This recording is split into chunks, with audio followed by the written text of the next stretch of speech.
Oh my goodness. Wow. He might call. Wow.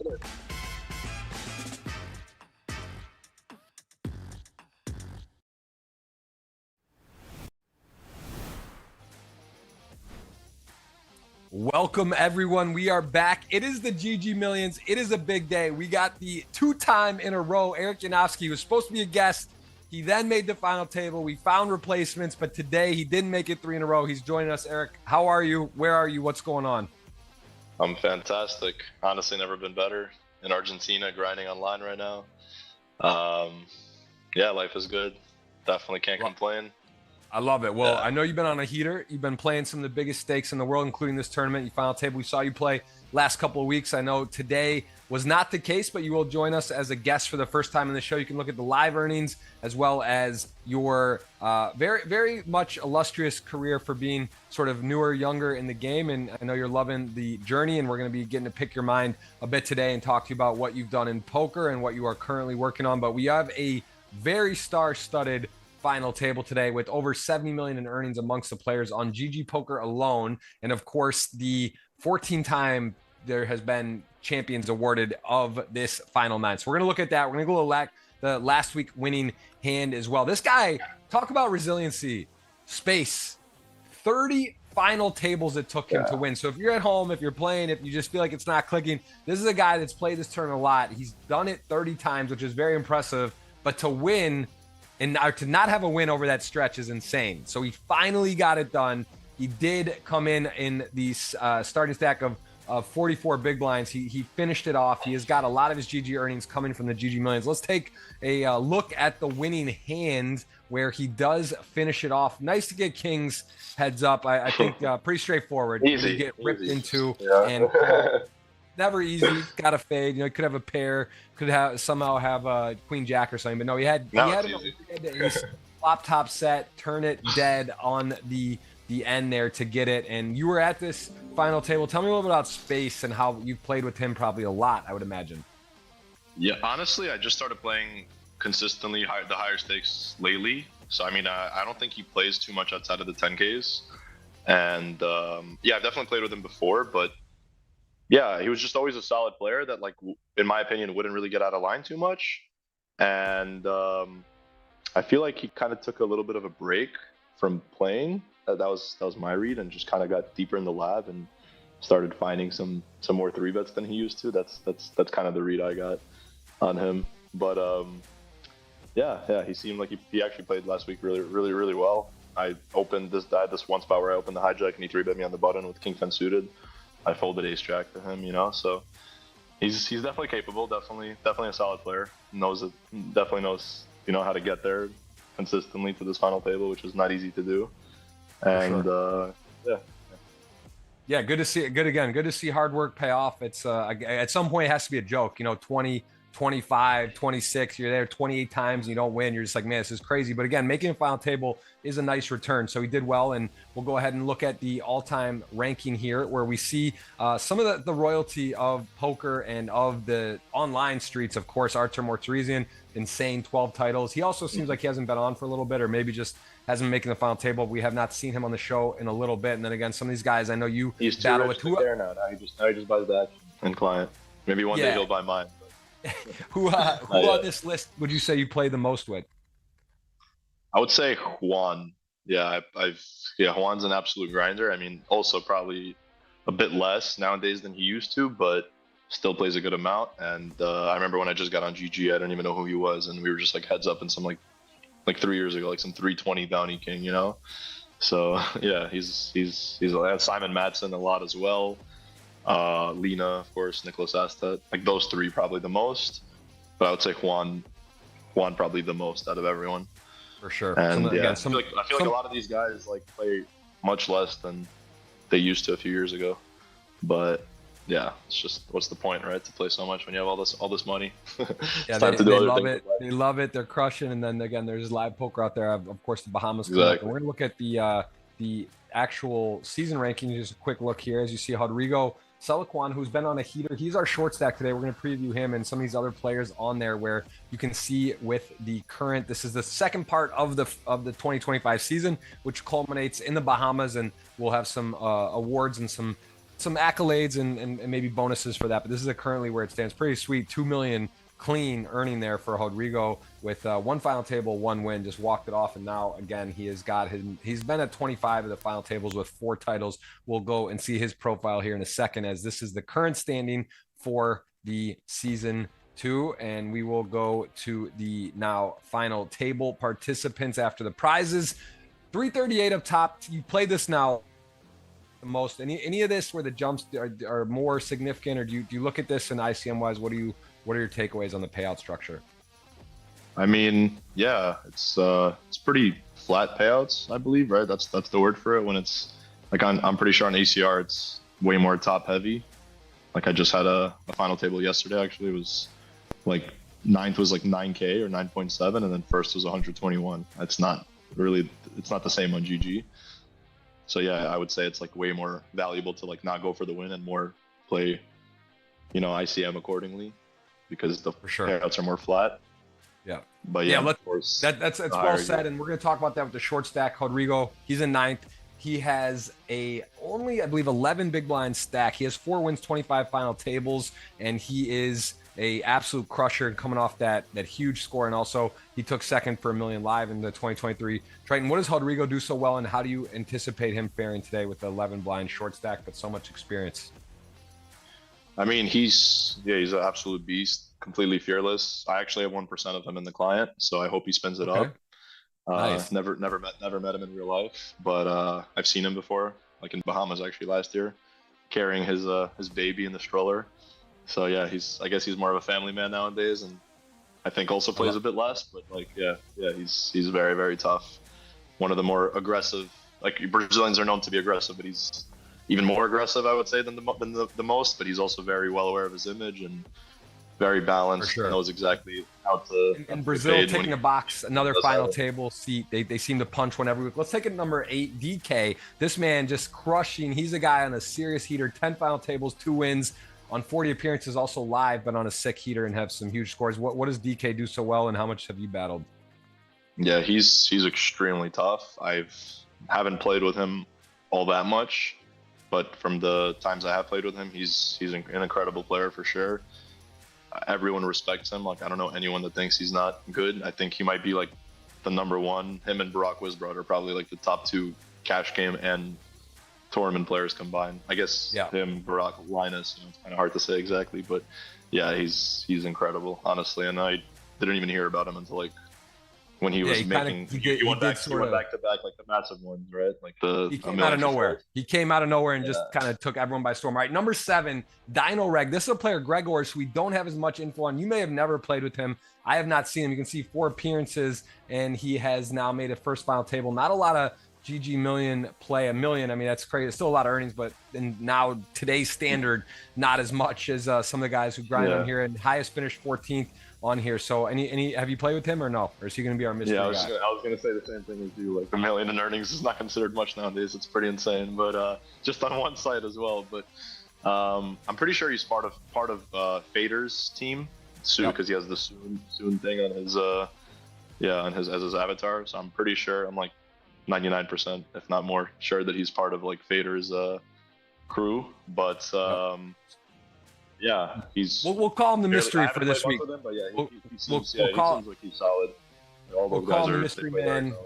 Fedor Holz is the guest next week, so we'll have Fedor back on. We can ask about Dino Reg. Let's go to Martin Finger. This is a man that I've played a lot with live back in the day. He has 3 final tables, 1 win, kind of a all-around crusher, and you can see 2013 bracelet winner. He was playing some of the high stakes when these originally came out. I remember battling with him in some 50Ks, 100Ks, and early on when this sort of high roller live scene just started. He was there, part of that crew in Germany, and he's a very tough player. How much do you know about Martin?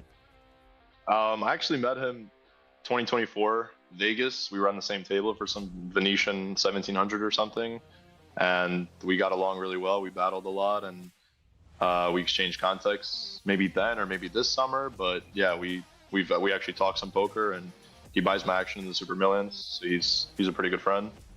And I would say, I haven't hung out with him much outside of poker, but I like him a lot. He has a very cool personality. He's like one of those guys that feels like he roots for you regardless of, him having action of you or not. Yeah, just good vibes. I like him a lot. For sure. I'm gonna utter that sentiment, and then we're gonna go and take a look at our next player here. This is Carma's a cat, and we know this player has got 2 final tables, 38 appearances, and a very healthy 44 big blinds. Has taken second, so very close to finishing off, and a dangerous player. So I actually have a note on that. I don't know if we're able to mention the real name. I do see the names, but he is definitely I'm pretty sure we are, because I think I saw somewhere on his coaching or something, him reviewing some of his GG runs. I don't know. Yeah, we both know who it is. It's up to you if you want to say it or not. We'll leave it be for right now. I don't think it's a big deal, and I think it is public. It's fine. But it's funny because sometimes it's one of the best players in the world. I'm not sure why he's not real named. It makes no sense. We'll figure that out. We're gonna go over to number 4 though and take a look at Yahor Dembrowski, who is again someone that is a little bit, I would say, maybe unknown compared to the field, but still a lot of earnings, 4 million on GG, and has played this several times. Doesn't have a ton of cashes, actually. If you look at this, maybe a little more high volatility with his play, right? Where it's 46 appearances, not that many cashes. 3 final tables, though, of those 6, and does have a very healthy stack today. Have you played much with Yahor? Yeah, a lot, actually. I forgot what his old nickname used to be, but it had something to do with some kind of show. Teddy, whatever, it doesn't matter. But yeah, I played with him a lot. I think he also started playing higher stakes more recently. I mean, more recent, what am I saying? More, what's the word I'm looking for? Not as recently as I started, but yeah, a couple years ago, he was kind of playing lower, I think, and I battled with him a lot for sure. He's very tough, very aggressive player. He's Russian, so we speak the same language. I'm Ukrainian, but I speak Russian, so I've met him in real life. We've chatted a bit. He's good friends with Vladimir Minko, I believe, so I'm sure they talk a lot about poker. He's one of the definitely best. a talent. Definitely a talent. We're going to get to see now our 3rd place player, who is no stranger, someone we've seen a ton, hailing from Estonia. 17 million in GG earnings, insane. 3 wins. Been on here again recently, and also the GG Masters 1K winner. So he plays some big ones, some mediums, some kind of all over the board. We're going to get to see a hand from him from this is from Sunday, and very cool how they do this, where it doesn't tell you how many are left, but we can see 17.5, 35K. I imagine he battled a lot with Ottomar, and a guy that mixes it up, tough to play against, willing to go for it. And he is definitely someone, when you see at the table, he's not giving much away here in the big blind. King 8 off. Let's see a hand from Ottomar, and tell me a little anecdote about him as we watch this play. I mean, he's just super good. Like one of the best in the world, probably. I mean, in my opinion, top 10. He's actually a good friend of mine also. Probably the best poker player friend that I have, So he's the best at poker, I'm saying. Yeah, probably my top 3, top 5 friend in poker, but by far the best player that I'm friends with. He's incredible. He's very, very good, and I've definitely learned a lot from him. He's a very good guy. I can share my hands with him anytime. He doesn't expect any money from it, and just will always give me his true insight on it. And I have infinite respect for his game. But then when we're at the tables, we're battling like crazy. Usually he just owns my life every time, but maybe soon it changes. Hoping he has a lot more experience than me, obviously. Here, I mean, this is again when automatic for him, when you're willing to go for it at this stack depth, you're willing to take chances, make moves, and he is going to go ahead and check raise. Imagine on this. This is definitely a hand where he's going to have 8-9 and play it that way potentially. So see if he falls through. Kind of a cool hand with the all the 7x, probably way more than Ognyan. So it's probably going to go bet.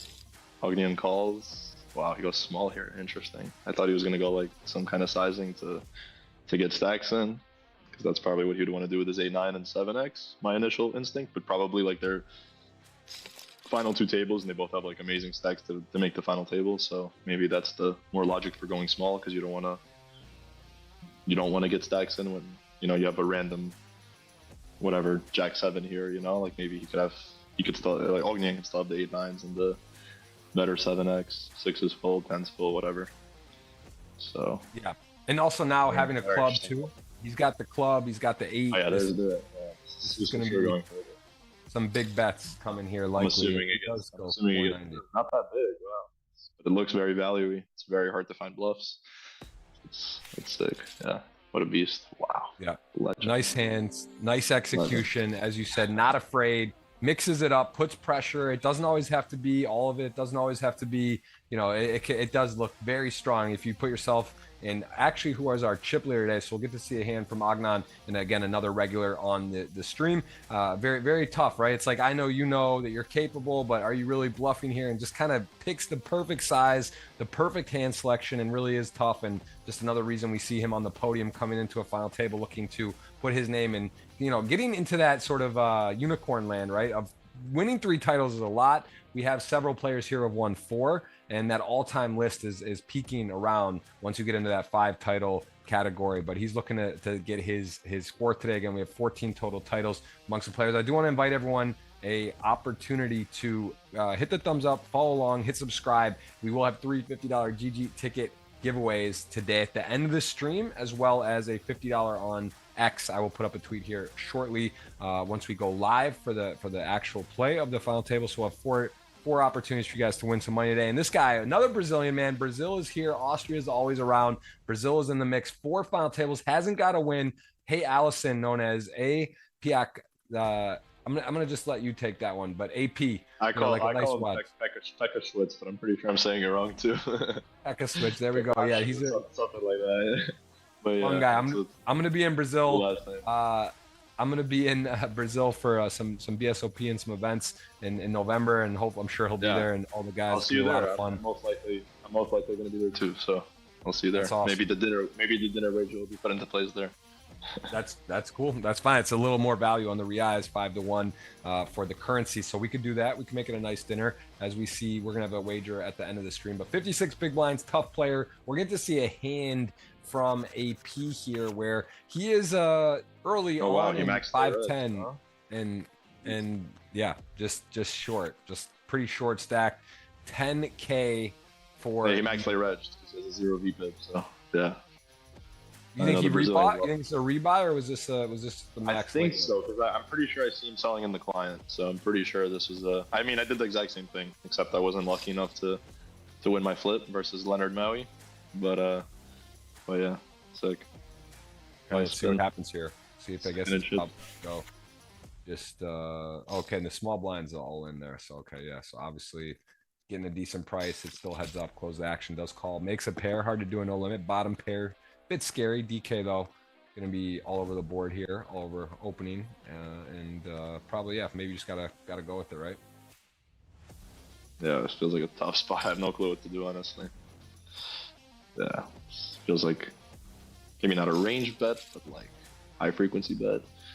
I think I like check call with your bottom pair, but yeah, it's close.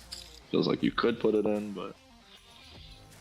Yeah, lead. High level stuff. Look at this. Just the min bet on the turn board pair, and kind of fun. There's more 4s. There's more 4x than decal, so it's kind of like a range. Oh wow, best river you could ask for.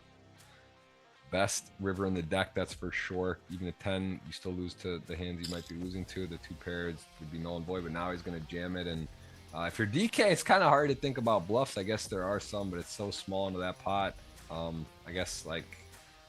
Yeah, I don't know how. I mean, there's definitely bluffs. Probably the hearts he puts it in on flop, and like maybe 6-7 or some 5-6. Yeah, I mean, it feels value-y, but wow. Oh wow, I'm businessman's on tilt.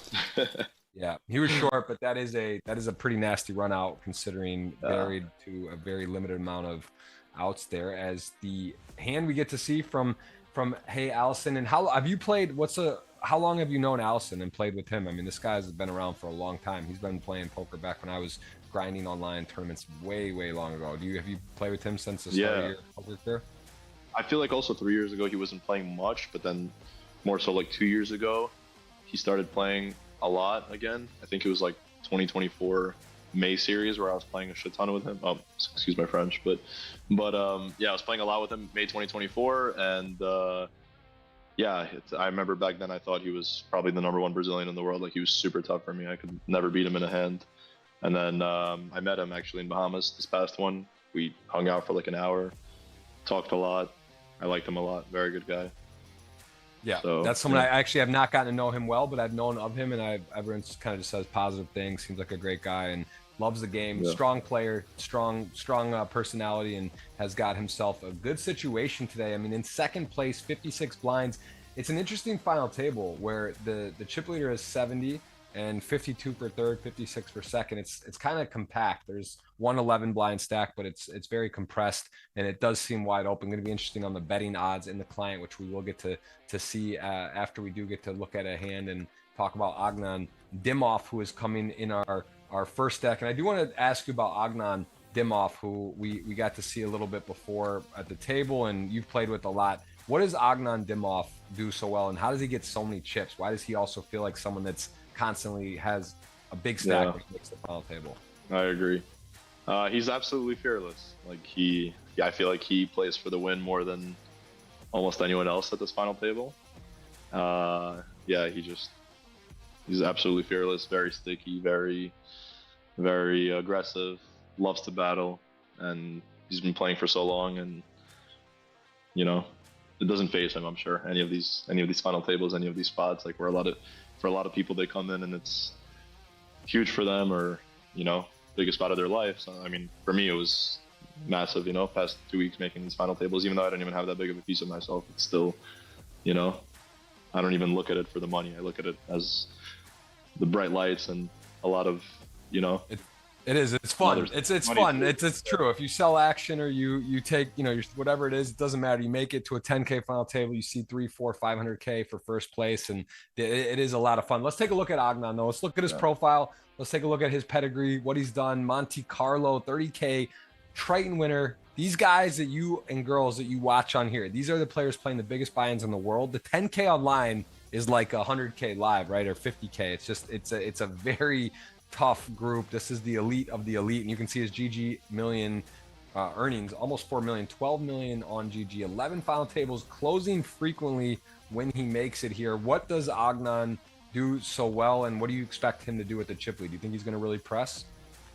Yeah, he's just, as I said, one of those guys that it's standard for him to come into the final table with chip lead because of how he plays previously, and then I'm just sure he's going to be opening incredibly wide. And I'm interested to see if he's going to be like playing more flats versus certain guys, or like being more aggressive and 3-betting pre-flop, because I feel like different chip leaders have different strategies. I've played some final tables with him, but don't really have a strong read on what he does in that exact situation, like versus like middle stacks, being in position versus them. If he'd rather flat a hand that's close between 3-bet or call, or just play more of the aggressive strategy and put the pressure on pre-flop. So we'll be interested to see what he does. Yeah, we will. It will be fun, and we're going to see a hand again. That's a very nice feature here on the pregame. We have to look at a hand from the top three. This is our chip leader, 1.1 million, king, queen off in the cutoff. Good spot. Got a lot of chips. He's covering the table. So I'm probably going to be playing Rodrigo there under the gun, 6-handed. This is earlier stages. No, 8K, 16, not super deep in the tournament, but he does have a very healthy stack. And let's see how the opponent here proceeds. And okay, obviously going to open. Yeah, this is open, I think, in my semi-professional opinion, 100% of the time. Yeah, and Simon with a fairly short stack here. Let's see if we're going to go post flop, or if he does end up ripping it or raising, but he does just call. Okay, pretty straightforward. This doesn't look like rocket science so far. You got top pair, king kicker. You don't have a diamond, but pretty nice flop against Simon. Yeah, the only hand that I can imagine Ognyan losing to here is like queen 4 suited, jack 4 suited, or queen jack. Queen suited, he probably shoves pre, so that's it. Queen jack offsuit, jack 4 offsuit, and queen 4 offsuit, he probably folds pre. So yeah, it's queen 4 suited, jack 4 suited, or queen jack off. It's the only hands he loses to. Pretty good board for king queen, I would say. Good flop. Not getting away from it. If somehow you are beat or you're against the draw, you're going to run it here. Simon, again, we saw him on the all-time list, and you get raised again. You're feeling good. You realize you might be against some draw. It's interesting, right? Because like, yeah, if a diamond comes, it's kind of uncomfortable now. I mean, besides this one. So, and with the stack to pot ratio being less than 1 after you calling here. So I feel like it's interesting. Maybe you could just like put it in on flop or click him back or something, but without a diamond. But yeah, I'm sure this is the standard play to just call versus the check raise. It's interesting that queen is such a crazy card, and now he does shove. The diamond comes, but it improves him to trips. Can't fold, but you don't like it, and he does get a pretty interesting run out. The queen brings a flush, brings him trips, and the river pairs, and you know, a little luck doesn't hurt. Again, he's in pretty good position on the flop, although he didn't get it in. I do agree with you there. I think there is, without a diamond and that short, it kind of makes sense to like make him pay for 9-10 or whatever, right? Like diamond draw or some sort of draw. Like, why not? Because like you I don't know. That one would be interesting. That's a hand that again you could look at. I'd be very curious in the reasons to just call or not. There's obviously he's running that in his mind, what makes better sense. He did go with that, and he did get the knockout, not a bounty tournament, but a big pot, 1.5 million. And you see how he is in position to win today as our chip leader. And speaking of that, let's look at the betting odds.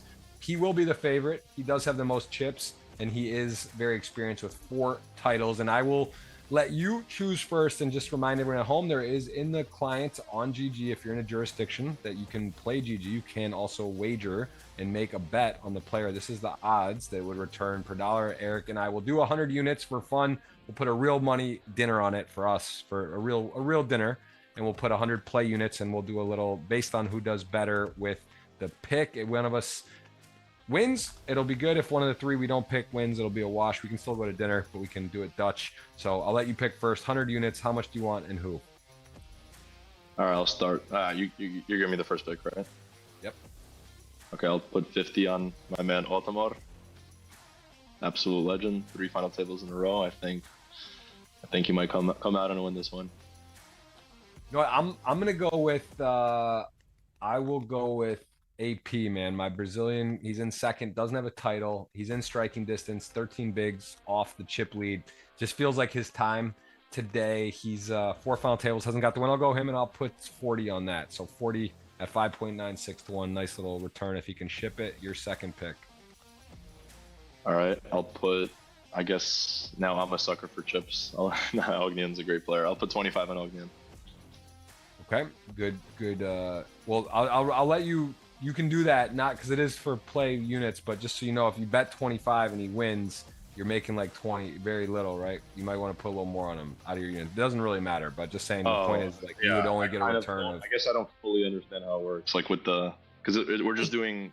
It's play money, but I'm saying if you were really using 100 units to wager, you would want to bet more, right? You wouldn't want to bet to like break even, basically. You know what I mean? Okay. Yeah. Whatever. I mean, it's not a big deal. Yeah, whatever. It's fine. Okay. Just play, all right, fair enough. You would make a profit. We'll go with that. We'll discuss strategy on that later. I love it. Yeah, that's fine. Fair enough. 30 units on Martin Finger for 9.7 to 1. I'll take him. So that'll be 70. I have 30 left. And one more pick. Who is your third pick? That was gonna be my pick. But I'll go with Thomas Boyven. Oh, sorry. Wasn't supposed to say that, but now they all know, I guess. My bad. Okay. You know who I'm talking about. Good, and then I will take. So you got, you got Carma as a cat, and I'll take DK. Yeah. I'll take him for my last 30. So I'm looking about 300 return again. This is available to not be confused. If you have real money and you have GG and you're in a jurisdiction, you are able to do this before tournament goes off. It's pretty cool to bet and sweat along with the players. So that is what our picks are. We are going to have a giveaway for you. If you have hit subscribe, if you are hitting the thumbs up, that is the first portion of the giveaway. I will give away 3 $50 GG tickets at the end with some keywords. So make sure you have done that. And then also on X, which we will take a 5-minute break here very shortly. And during that time, I'm going to put up a tweet on X, and you can retweet and guess who wins. Don't have to be right. Just make your guess, put it out there, and I will put a $50 cash in one of your pockets. That's on me. That's for fun. So again, Eric Yanovsky, we are here. He made the final table 2 weeks in a row. He's in good form. He's locked in. He's going to make some good predictions and talk us through some of the hands and get to know these players better. And we will, of course, play to a winner. No deal making available in this format. And Fedor Holz will join us next week. We're going to have a great show today. Take your 5 minutes, We will see you back, and we will do the seat selection, which I want to hear your strategy on how you do that when you make the final table. So we see you guys in 5.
All right, welcome back, everyone. Eric Yanovsky joins us 2 times in a row. Final table this. He did now not make it this week, but he joins us, and I know we're gonna have a good time.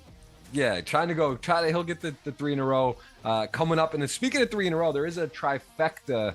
There is a bonus if you go to X for GG. You could predict the top 3. You try to guess what place. If you get in the right order, there are prizes that let you kind of read more about that and understand what that is going on. And there is each week given away. So I'm putting my picks out right now. You guys can do that every week and be involved in that. And speaking of picking, we got to pick the seats today on the seat selection.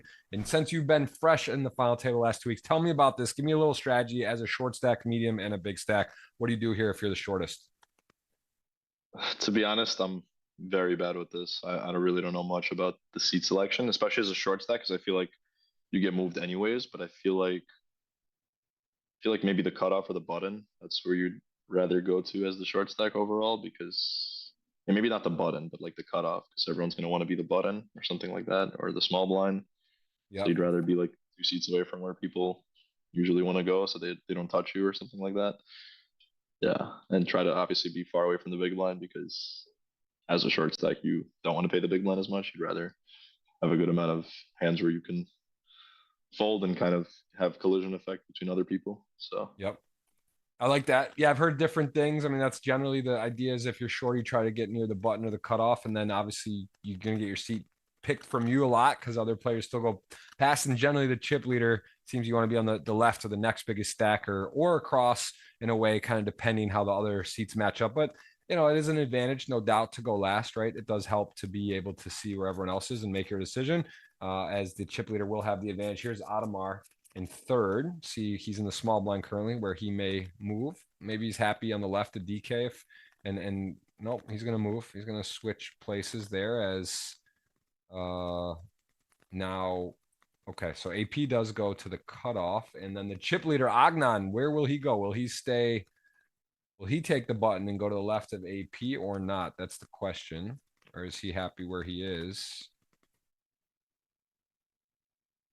Ottomar over there. So what did he do? Did he just stay? Maybe just said, all right, let it play out as it is. I like my seat. Got some tough players with chips on my right. I'm going to stay where I am. Rodrigo short on my left. And interesting. Doesn't change. And we do see the clock. This is a game clock, sort of like a chess clock. Everyone gets a set amount of time, and there is some calculation on that as you see different amounts of time per player. Can you explain that a little more too? Because some get 1040, some 1010, some 920. I think it's based on what your chip stack and some other factors. They do flash on the screen. Have you ever looked at that? What the yeah, I've also never really understood that. Like why? Maybe it has something to do with how much time bank you used previously, like before the final table. But yeah, it's what it is. That it's a calculation based on multiple factors, but you can see everyone's kind of at the same, either between 920 and 1040, and it did just slightly. Yeah, 3 people were just sitting out. Ottomar, Allison, and Rodrigo was sitting out as well. He's back, but Ottomar and Allison's back now. Where's Ottomar? Did you make your prediction today? Did you make your top 3 for a chance for there's some tickets available? I don't know if you saw that. I'm putting my pick in right now. I forgot to do that, but I've seen it, but I've never done it before. How do I do it on Twitter? You go to Twitter or X, if you will, and you retweet and guess your 1, 2, 3 the ranking you think there is. There might be a cutoff, I think, before someone's knocked out or it's a start, but either way, it's fun to do. Fun to make a prediction, see if you can get it right. I'm gonna go with I think Martin Finger has just spoke to me. I don't know why. I gotta go to the GGPoker page. How do I find it again? It's on X. So you just type in GGPoker on Twitter, and then you go there, and there's like a trifecta, and all you do is you guess the 3, like the top 3 positions. And look at this, 3's getting saucy, man. The Carma's a cat, getting after it. Does have the best hand, and Dombrowski with the 4-8 of diamonds is kind of wondering what's going on here. And wow. Reclick. Hello. Let's start it out with the bang. Let's get going here. I told you Dombrowski's aggressive. He goes for it. Sick. Wow. No, this is an unintuitive one, that's for sure.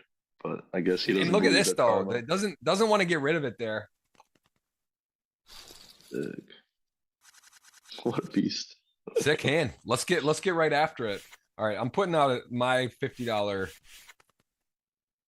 tweet right now too. I'm gonna go ahead and put that out. So sorry, because we will have that. There'll be 4 giveaways for $50 today. 3 of them will be a $50 GG ticket. I can just tell, you can see when the tempo, when it starts like that, is gonna be a banger. I think we're gonna have a nice day today. We got some of the, again, it's sort of always the same. There's like the household biggest crushers in the world, then you got a couple unknowns, and it's just interesting to see who goes for it and who is sort of sitting back a bit. But right now, King 9 suit on the button, AP going to be opening a bit wide, and let's see if Carma is a cat will come in for a raise or a call, or could do anything. Calling, I think, makes the most sense. All right, I'm getting these. Let me just make sure we get this right. All right, 1, 2, 3. Okay, tweet's going out, guys. I'll put the link out there. Put the link out. Appreciate all of you being here. So much fun. New faces, some familiar ones, and we always are here as a unit playing for a big person. What a flop. Just the Nutter Butters. Got a heart in there as well. King 9. Everyone's got a little bit of something, but the Queen 9 more interested probably than the King 9 and the Jack Queen. Just get Nutter Butters on the first flop here that he is involved with. Allison wrote something like he actually had a hand in the cutoff and he just got sat out. I'm not sure if that was some kind of GG technical difficulties, but it was 3 guys at once that were sat out, both Brazilians and Ottomar. So it's a bit weird. I'm not really sure why that happened, but yeah, it just must be some kind of GG malfunction. Not sure why that happens. Happens to me too sometimes. Like the tables just start loading or whatever. Oh wow, check jam. Whoa, that's bad news. That's bad news right, for me. I have 1%. I have 1% of Rodrigo. Rodrigo needs a board does pair some out, some chance for a chop. Whoa. Let's go. That is a run out. Hello, little Brazilian on Brazilian violence right there. Turns in a chop. Tilt, but his fellow Brazilian stays alive. 2 Brazilians at final table. We got the Austria flag. Everything's in order today. Speaking of in order, 3-Eye Atlas, man. I need conspiracy theorists out there. How we doing? Are we okay? Could this be our last GG show? What's happening? I mean, you follow this at all? You seen this? You know what I'm talking You're about? asking me? Yeah. What do you mean exactly? I didn't 3-Eye quite get Atlas. it.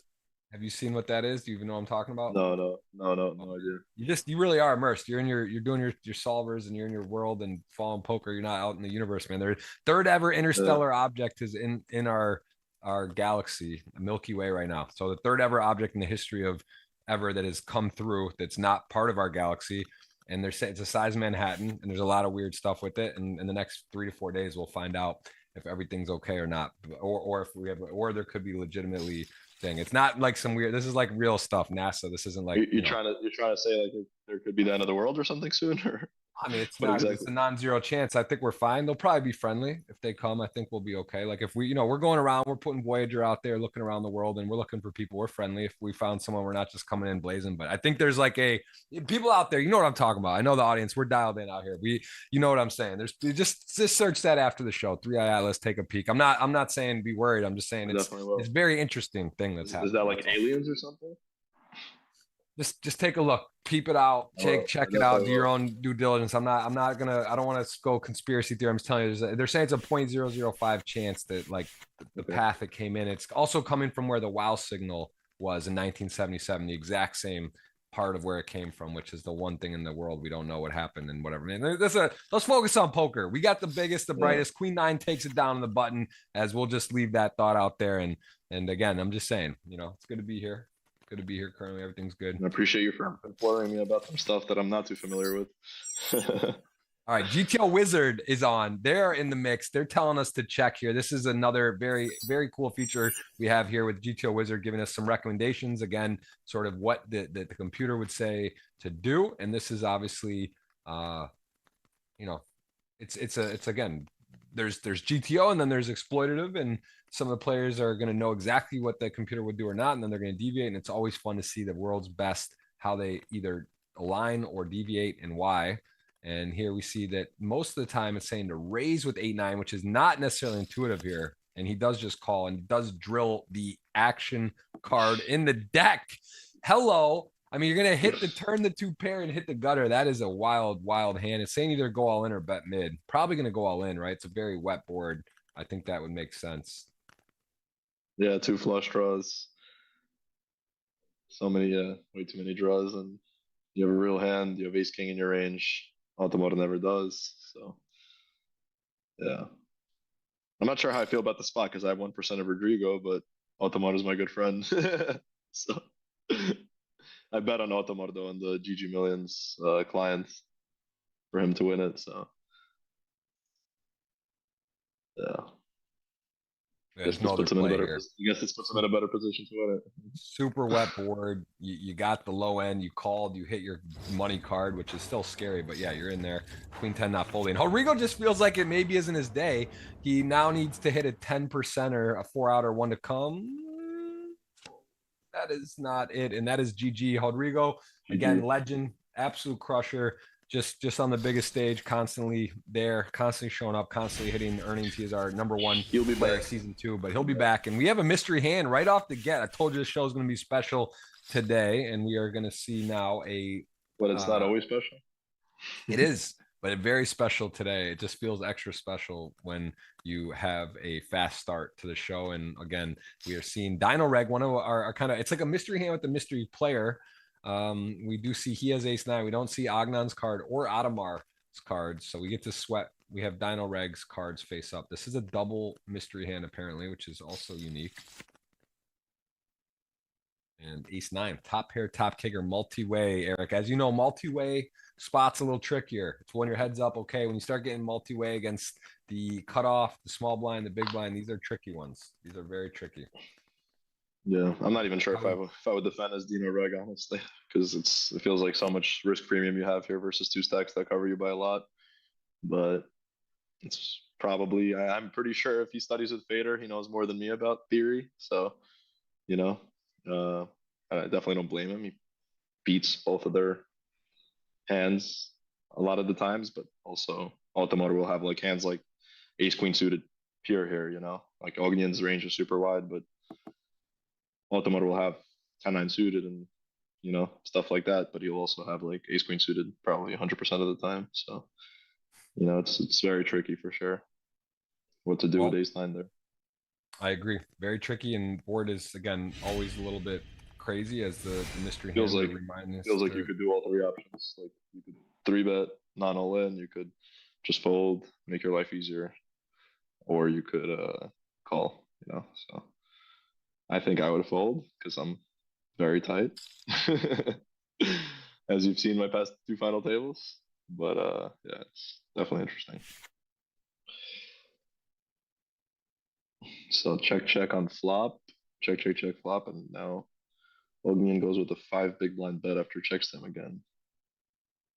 When Jack 10 gets there, 5-6 gets there. Yep, ace 9.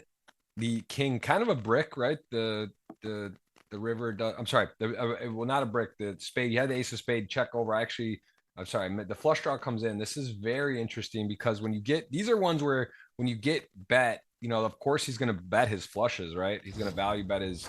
Oh wow, all of it though. So this is sick spot. What do you think, Eric? Yeah, I mean, this is why I fold pre-flop to not get put into this type of spot on the river. I thought Ognyan's gonna like bet half a stack and Dino Reg's gonna shove. That's what I thought was what was about to happen. But you know, with the ace of spades. But wow, this to me. Let me ask the audience. One, you think he calls 2 fold? Let's start there, and then I want to ask you in this spot. These are very tricky because yes, you're blocking the nuts, but yes, does your opponent shove? You know the Jack 10. Jack queen of spades and other hands. So it's like, that's the problem. You're like, well, I blocked the nuts, but what are you repping? And then it's like, how strong, you know, what hand are you? It's kind of crazy. These are very tricky spots. I feel like Ognyan's bluff, the main bluff is like queen jack offsuit with 1 spade. I feel like you need it. I feel like in theory, you need a spade in order to make this type of shove on the river, probably a high spade. So that's why I'm thinking queen jack offsuit 1 spade is like the main one, but that one just might start betting on the flop. So it's like, I feel like he's bluffing. I think he's bluffing because, you know, I think that Yeah, it feels like exactly that. I think he might have like a 10x with a spade or something, like but that's Queen the 10 problem. with a What spade. 10x does he Yeah. do that with that's bluffing? Is it he is gonna call and he's gonna Wow. get shown Queen that. 9 of He's gonna get spades. shown the so that's sort of what it is, right? It's like exactly that. It's the queen high or flush, or it's queen jack with the spade. So Ognan Dimov showing us he Wow. is very capable, He very he willing, and he checked. just absolutely You saw what punished. he had on the flop, right? He had top pair, good kicker, and a flush draw, and he checked that back. That's super interesting as the chip leader. Very interesting. Crazy hand. Makes him Okay. very tough to play against. He plays very tricky. I'm sure he's not like anywhere close to always checking back that hand on the flop, but he mixes it up. He has strong check backs. Sure, he would check top set there on the flop as well sometimes. So makes him Yeah. very tough to play. Well, I got that one wrong. I did think that it was either that exactly the queen high flush or the bluff, but I guess there's probably a few more bluffs than the value, right? Specifically like that type of flush there. I guess he could also have some other flushes that he would shove for the same value, not the queen high as played. But as we see now, GTO Wizard back on the screen showing us the 6-9 to check or bet about split decision. AP having options. He's got one of the worst hands he can have on the Jack Deuce 4 rainbow, no draw, 9 high, King 10. DK probably pretty happy to check king high in the spot, blind on blind, likely good, but see what he does. Does check. Queen doesn't change anything. King high still good. And now we see a split decision to either go big, small, or check the majority of the time. And AP, I think DK is one of those guys a little bit scary, right? He's one of the best cash game players in the world. He's capable and interesting. So it looks like AP likely won't win this hand. According to GTO Wizard, he's either calling or raising. Let's see what DK comes up with. Crazy that you're just allowed to raise here when like you probably have close to no jacks after checking back twice. But again, yeah, obviously you're gonna have some. You got to be balanced. That's other part of that though. It's basically saying that the small blind never has a jack, right? So although you probably don't, they never do. So like kind of that's the way it's looking at it. But it's very Yeah, interesting. And but honestly, I actually intuitively thought that small blind has still more jacks than big blind well, what's because like zero? big More blind than zero? Zero, zero. Both yeah, maybe zero. So yeah, they it's both don't have much. Yeah, that's for sure. Wow, and he folds. Like he's not a GTO robot. And Allison pretty much lets him know that he's bluffing right away with the few. yeah. To be fair, people do that when they have it.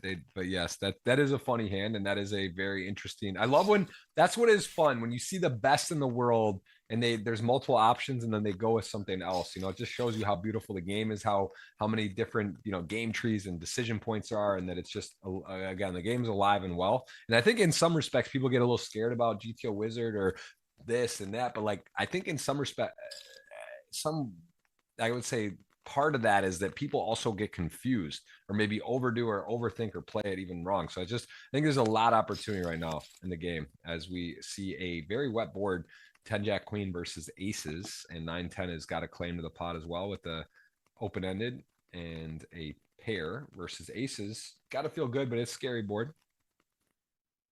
Very uncomfortable spot for I would say both players because uh I mean it's more uncomfortable from Dombrowski because Pekka Schwitz is going to be opening super wide and um probably barreling this board a ton. But the problem is you can't really do much. You're like that ace king already, and you never have that, and you know that he knows that you never have that. So yeah, it's definitely an uncomfortable spot.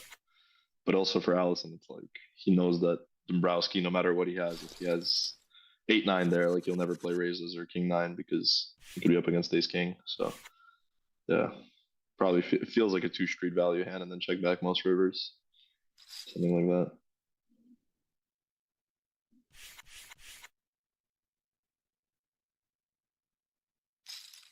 All right, king jack fives, fair fight. King gonna pair, top pair, fives, decent board, one over. And this is saying bet small. This is pretty standard. Expect a small bet on this board. You take down some. You also, if you get called, depending on turns, you can take your free river or barrel. A lot of good cards for Good turn for Karma. and top two. That's gonna make them feel a little more comfortable. Karma is a cat has to be one of my favorite nicknames online. Maybe that's why they haven't real named him because they like it so much as well. It is good.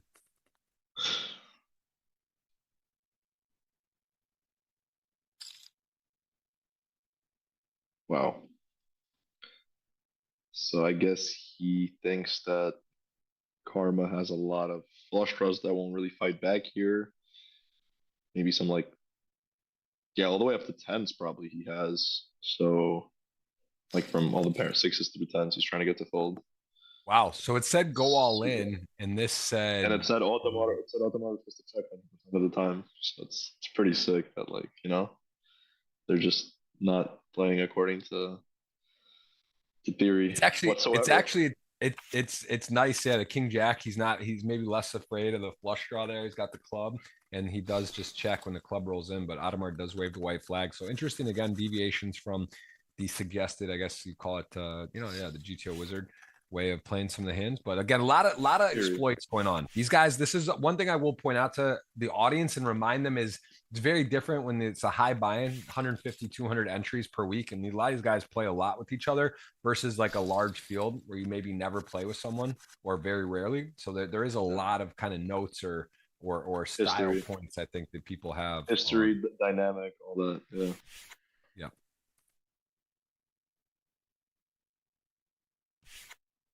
I mean, I see why GTO Wizard says to check back Ottomar Sand on the turn 100% of the time, but then I also see why Ottomar bets pot.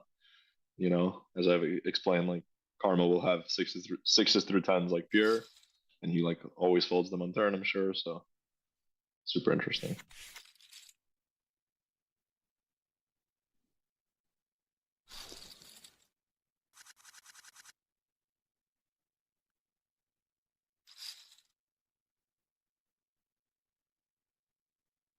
Okay. Well, hard to make big hands and hold them. Hard to make pre-flop. There's some pretty looking ones. Queen Jack suited going to fold to the under the gun raise.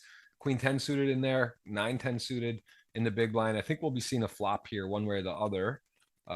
Queen 10 Wonder if suited. he goes for three bet here or for call. He flatted the king nine suited on the button earlier, but now he goes for the 8 DB three bet. Wow, it's very massive sizing, which is probably good because it's extremely polar with the stack sizes being as they are. I don't think I would find this sizing this big, but Carma knows better than me for sure. So it's probably like optimal sizing. And you put ace queen in the blender here. Yeah, sick, sick. Ace queen just folds. Wow. What do you think about that, Jeff? That's Daniel Negreanu. I love bringing this up whenever he's on the show or we talk about that 2.7 hand. He said back when he's down 2.7 million with ace queen. I think that's a hand I wrote a poem about when I streamed a lot of hands and moments with that hand.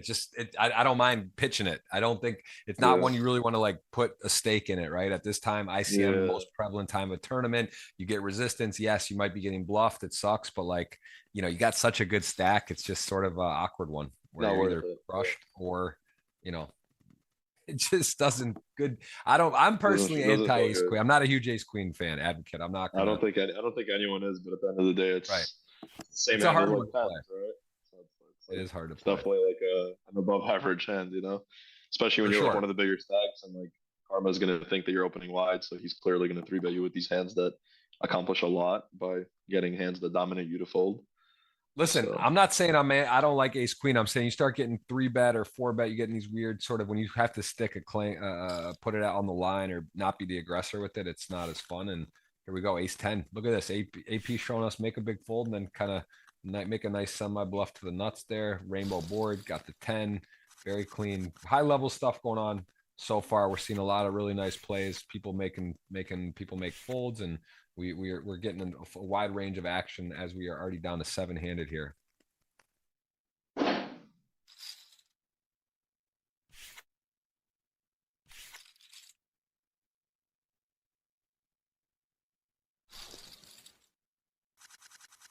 And I want to remind everyone, good luck on the giveaways. I'll put that link again up on X. That's Jeff Gross Poker. The tweet from well, today. I wonder what sizing Ottomar goes here, or if his strategy is like pure three bet or sometimes call with like the ICM as it is. Because remember, Carma went 8 DBs in pretty similar situation versus, as in like a lot of ICM on both of them versus the stacks that cover them. Both of them open pretty wide. Yeah, see, Ottomar goes with a similar type of massive sizing because again, your range is super polar and you want to force folds. you don't really want him to click call with like any, even if you have pocket aces, you just kind of rather him like click you, or when you, the bigger sizing you go, the less calls they play, the more like either clicks, jams, or folds they have, you know. So it's kind of what you prefer as a mid stack, I believe. Yep. Ace king suited. Easy to play post flop. You miss boards. You're in position, which is nice, but do you want to just continue to put pressure? The answer is likely yes. The deuce eight, though, again, has some back doors. Just gonna get out of the way there, though. A little too adventurous at the moment against a tough player. Just gonna get away, not go crazy. Does get out of the way there. As sevens, some players muck this. 7-handed those sevens under the gun off 30. What's that? Yeah, 34? I was gonna say that. I was gonna say that it's pretty close. Like sixes feel like a pure fold here, so sevens is like close for sure. But yeah, interesting.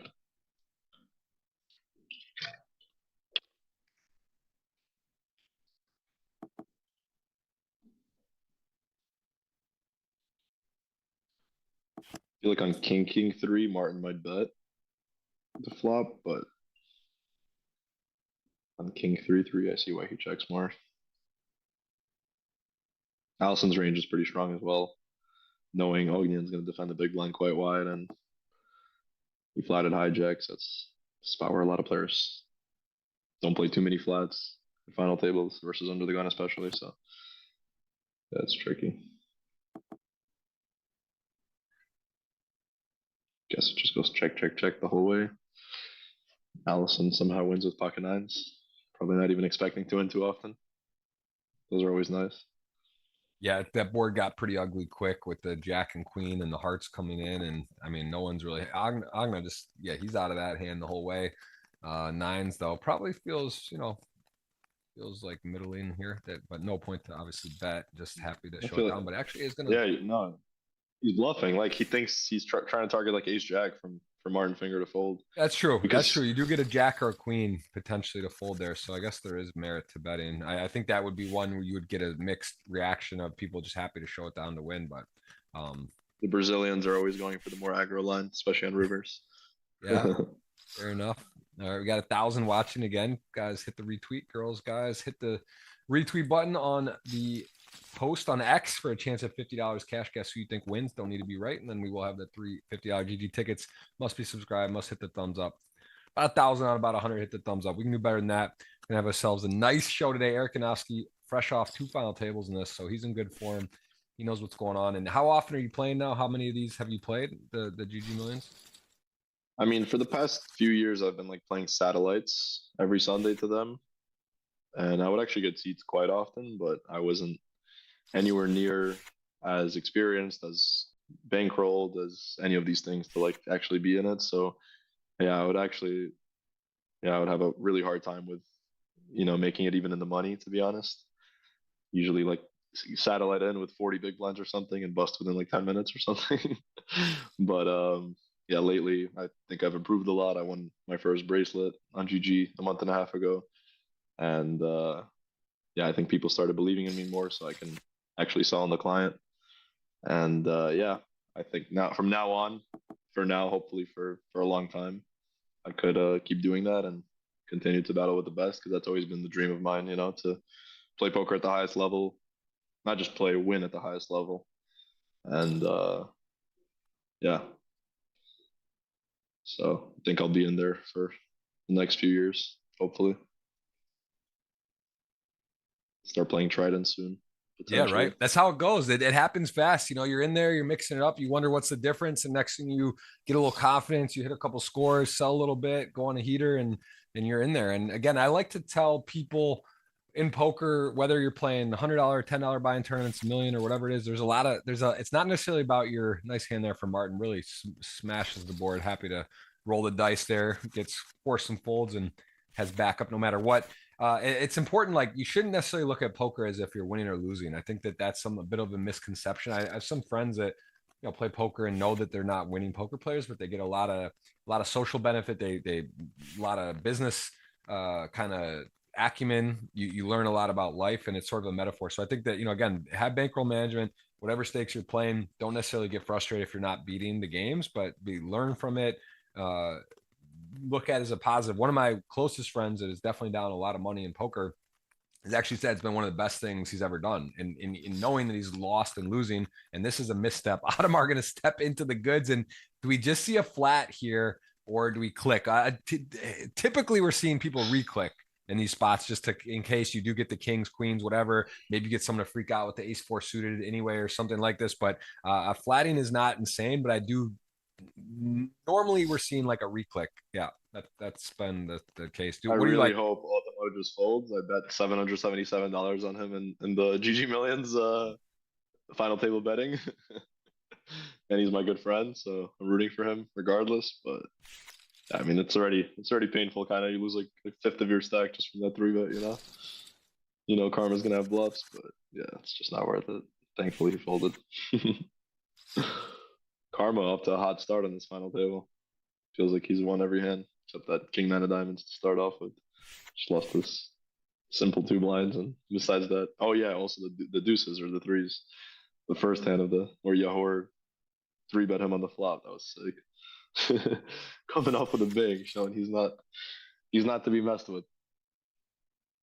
For sure. I just to finish my thought, I'm just saying that, I think that's a way, that one of the things that for me, poker has been taught me in life, and that I think I've gotten the most value or benefit out of, is that I'm able to kind of look at variance or look at things in a more wide scoped way, where like even on an investment, let's say I invest in something and it doesn't work out. Like, it's not just like, oh, I lost X amount of money. It's like, well, I learned stuff. Well, I met new contacts, and actually one of the investments of mine that didn't work turned into someone I met that was my best performing thing. So it's like, it's easy to just look at something for what it is, but there's usually a lot of other intangibles or other things that come from a situation. And poker is just kind of a way to illustrate in a closed, confined environment where you get to kind of do and learn a lot, if that makes any sense. As we see Jack Queen spades being hot here, almost the same flop, right? It's flush draw and a pair, a little different board, but now King 8 is going to get turned, and a nice call hangs on there in a very precarious position, and he does actually get out turned, and this will probably be able to get away. Did you see what GTO Wizard said? It said that King 8 is a pure fold on the flop to the medium bet. Ottomar bet like B40 or something. Wow. Insane over bet. It's set to lead turn for a big bet as well. Like it's actually insane. Well, and why would over bet on this? I guess you have the king and the 8, but no, is this right? There was a miscalculation with the GTO Wizard before. I'm gonna have to check that one. You think that's an over bet on the river there with no spade? I mean, it doesn't feel intuitive, but if you really think about it, like, it feels like Ottomar is gonna blast most of his spades on the turn, so. And his 10x, like pretty much all his 10x or most of his 10x bets the turn, and most of his spades bet the turn. So it just feels like, he doesn't have much of the great stuff here. So you overbet to get ace-x to fold or some 2 pairs to fold. I guess that's what I could come up with in my head.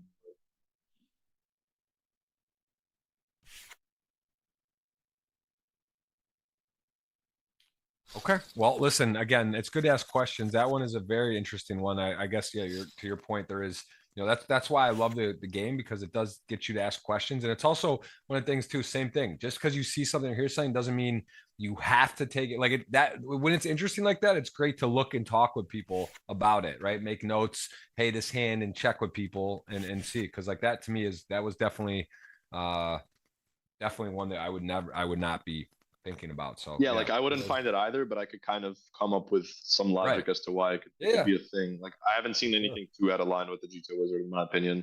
Like last week, for sure, there were some issues, I remember, but this week so far feels, so a lot of things are like, wow, but then you could like kind of come up with reasons as to why it's a thing, but like last week there was some Queen 8 spot from like that chip leader Russian guy where he's just supposed to like, I don't even remember exactly, like go crazy with his like middle pair on 9-8-7 or whatever it was. He had like queen. I don't remember the exact spot, but that just didn't make sense at all. Like, I couldn't come up with any logic as to why it would be a thing, But yeah. Very interesting. All right. Well, we'll continue on seven-handed. We are going to play to a winner again. No deal making. Pretty cool. What do you think about that versus other GG tournaments where they have the nice software you can kind of make a deal? What do you think about the no deal making at this final table? Just a pure result. I mean, if there wasn't this type of stream, then I would disagree with it. But like, yeah, of course, you have to let it play out when it's a big entertainment for a lot of people. So yeah, there's just kind of feels like a no-brainer. Has to be no deal making. You know, when there's a YouTube stream with how many people on average tune into this every week?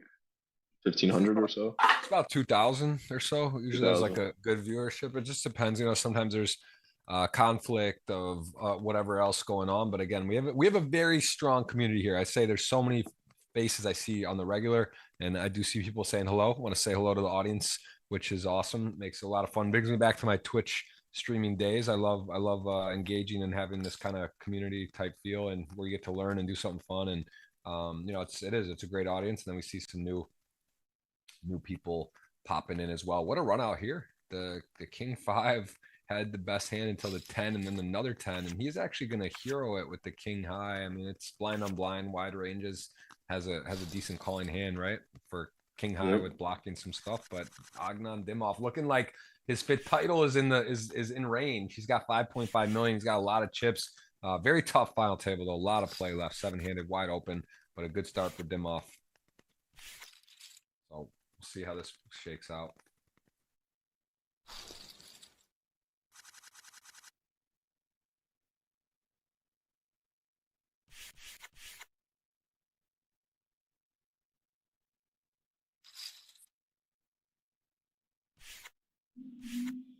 Does Ottomar ever 3-bet the King 4-0 here?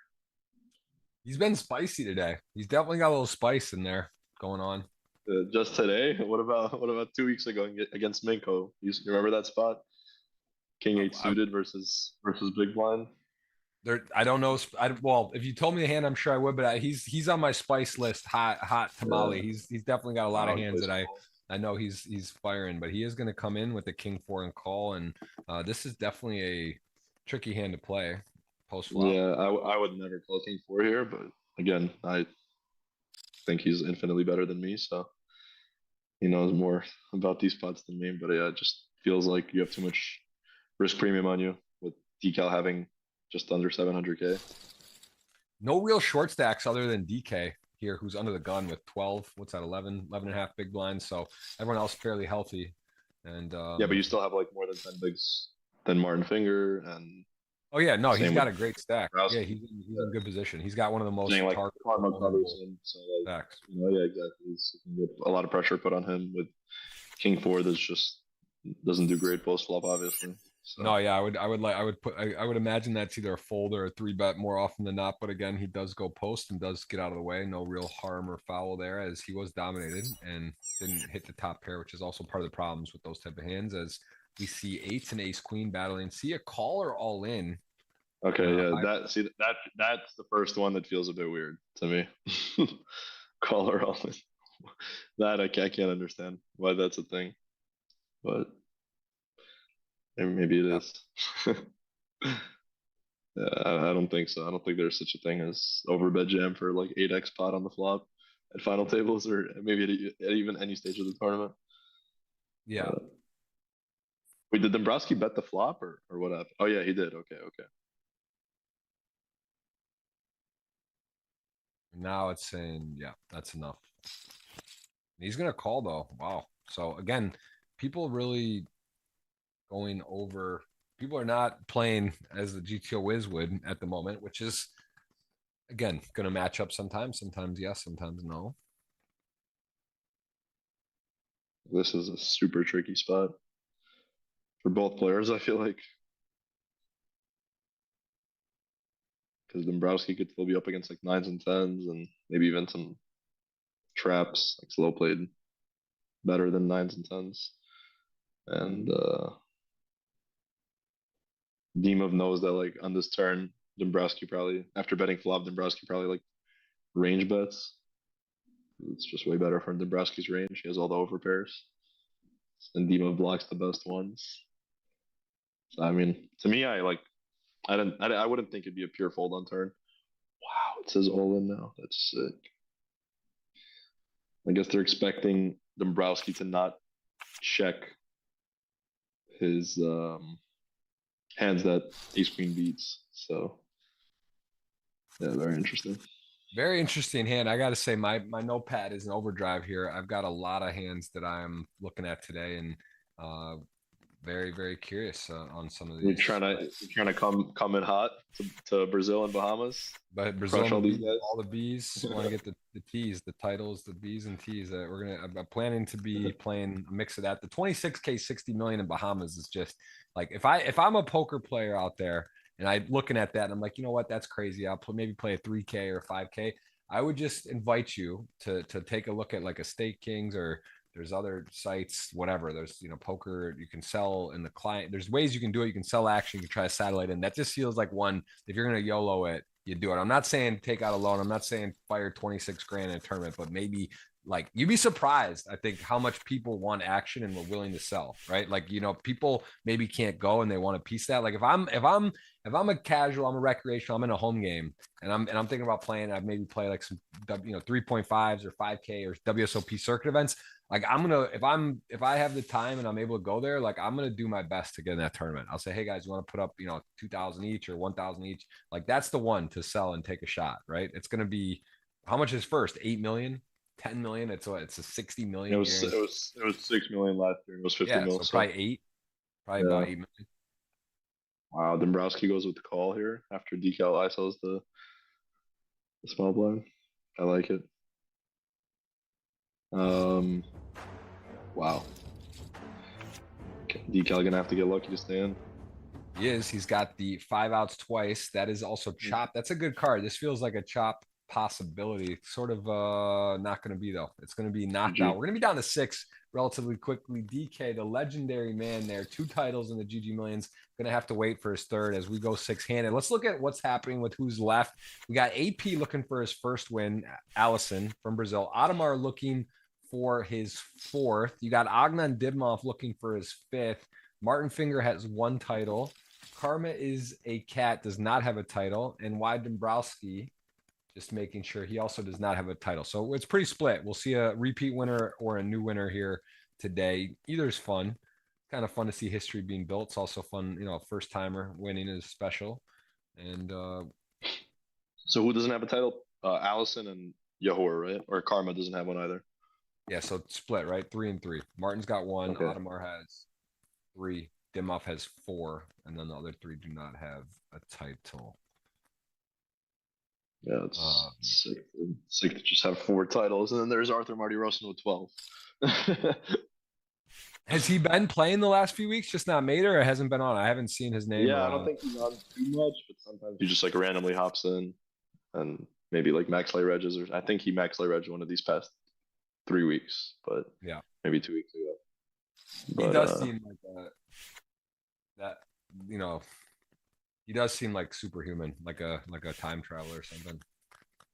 Yeah, I get that vibe also.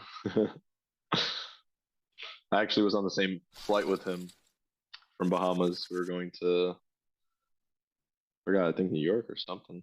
Yeah, we were on the same flight. I forgot where I went after Bahamas, but Florida or New York, and we were on the same flight. I guess he was checking out America.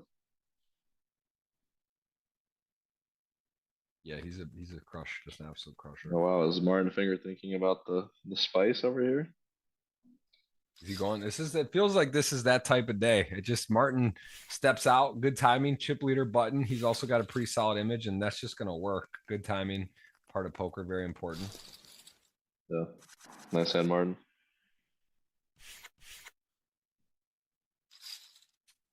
Imagine he does it again. He's that's the ones that like I think those are those get overlooked sometimes. That's just like doing it in a row. You're like, oh no way. It's like either open light 3-bet tight or open tight 3-bet light. But when you get the first one through and then like the second one, it just feels like you're like, nah, he's not messing around. It's just he's got to have this one for sure. How's he doing that? That's how I feel at least. So that would have worked. Yeah. That would have been. People, yeah. I'm not sure if it would have worked. Yeah, Ace Jack definitely It's a close spot for I think Ognyan. it would have worked. You I think that just that for that reason, I think you just have to. It is. Yeah. You're right though. It's the matchup in those positions. It's. You're right. It's not a guarantee. That might have got resistance, but it wouldn't have been a flat. Yeah. I don't think he would have maybe four Yeah. bet or Yeah, you're probably right. ace eight Wonder suited. what Dombrowski does. I feel like also all options are on the table here. Call, 3-bet. Fold is fine as well with the. Yeah, probably fold is a bit too tight because everyone's like around the 3 million mark. But you do have a good amount now, more than Ottomar and Martin Finger. So it's, Dimov is going to put a lot of pressure on your post. Definitely not going to make it comfortable.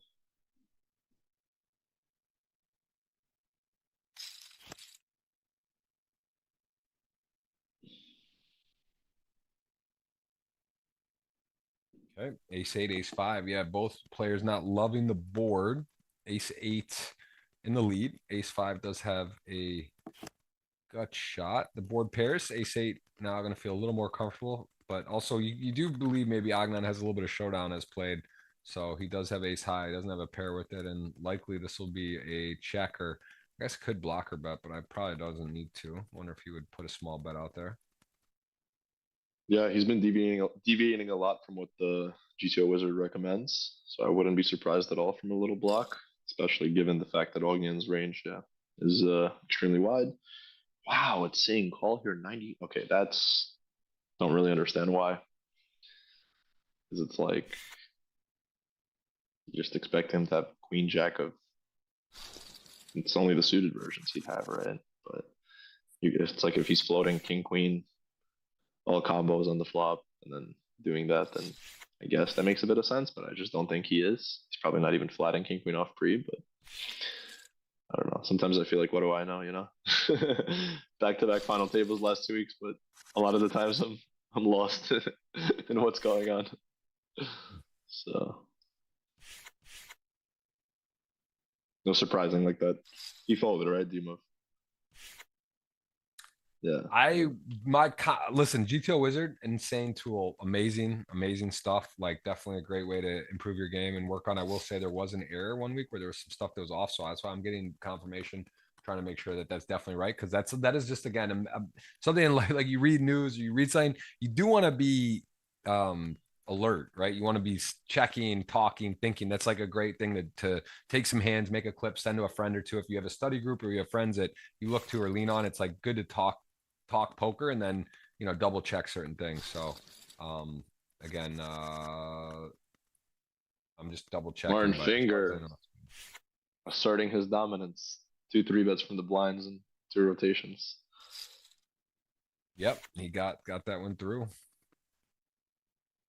He's sneaky, right? He's capable. He's willing. He's one of the top players in the world, at least at a period of time, and still does it and gets in here and is very active. But it's like it's just he does also have that very silent, sturdy image where he's like, he's capable, but then I'm saying he just kind of sits back and then he pops in and you're like, oh man, like, all right, I know he doesn't necessarily have to have it, but I'm just going to give him that credit. And then also the timing has been good as well for him today. Yeah, my read on him is he gets like the least out of line out of all these guys that are remaining, but then at the same time, he clearly shows that he's more than capable of. It's not really getting out of line. It's good hands to bluff in theory, but yeah, he's friends with a lot of those really, really good German crushers, Austrian, German, that whole crew, old school, new school. So yeah, he's very up to date with the game, even though he's been around. Probably 15 years ago, he was playing 100Ks, right? So he's definitely an absolute legend of the game. Well, you don't see this too often. Open under the gun, +1 flat, and then cut off flats after, and then just dream flop for Ognyan Dimov.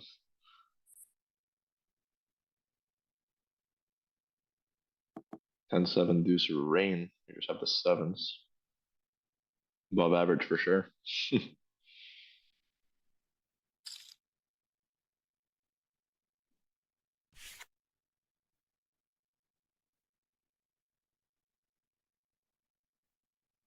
Carma probably peels here, right? With the 3 to the royal. Yeah. Gets a really good price from Ognyan, so definitely understand why. Unfortunately, his royal is not possible, not just from this turn, but also from Johan Dombrowski holding the king nine of diamonds. Maybe if he Yep. knew that, he would have folded flop. Big bet there. I think some people will be confused times. Why, if you have such a strong hand, are you betting so big? But when you have not top, you unblock top pair, you also, there's a lot of draws. Like you do want to just like kind of pin people in spots with hands like they're gonna fold anyway, maybe. And if they got a call, they got a call, and you get the right, you tax them and you get the max on there. I think that's one of the things that's overlooked a lot. I remember Jason Kuhn many years ago, we were discussing, and it just makes sense if you're betting 60% in spots when you can bet 70. Think about it like the 10% or the difference in these lost bets over a long period of time. They really do add up in situations. So I think that's like the best players in the world are extracting the max and spots, and their sizings are so in tune to what is maybe seem like not a big deal, but makes a huge difference over the course of many tournaments or many cash games. So that's something to look at too, is bet sizings and spots, and like, oh, I don't want to lose my opponent, but you might be missing a ton of value in spots that you could be getting. Man, this is a disaster for Ottomar. And for AP, man, he's got bottom set versus top pair, 10 king high flush draw, and this is button versus small blind. This is for sure. These are actually the two guys I bet on. So no, I had oh, you're saying on your side, yeah, in real bets, yeah. Real money, not a dinner wager. Yep. This is a disaster for Ottomar. He might not get away like on a lot of rivers. Hopefully, he doesn't get put all in, but it might be an all in because like on an offsuit 8 river or something like that, like SPR is 1, even less. So yeah, I think Becca Schwitz shoves right now. And Allison, if you're watching this and hate me for saying your last name wrong, I apologize in advance. But yeah,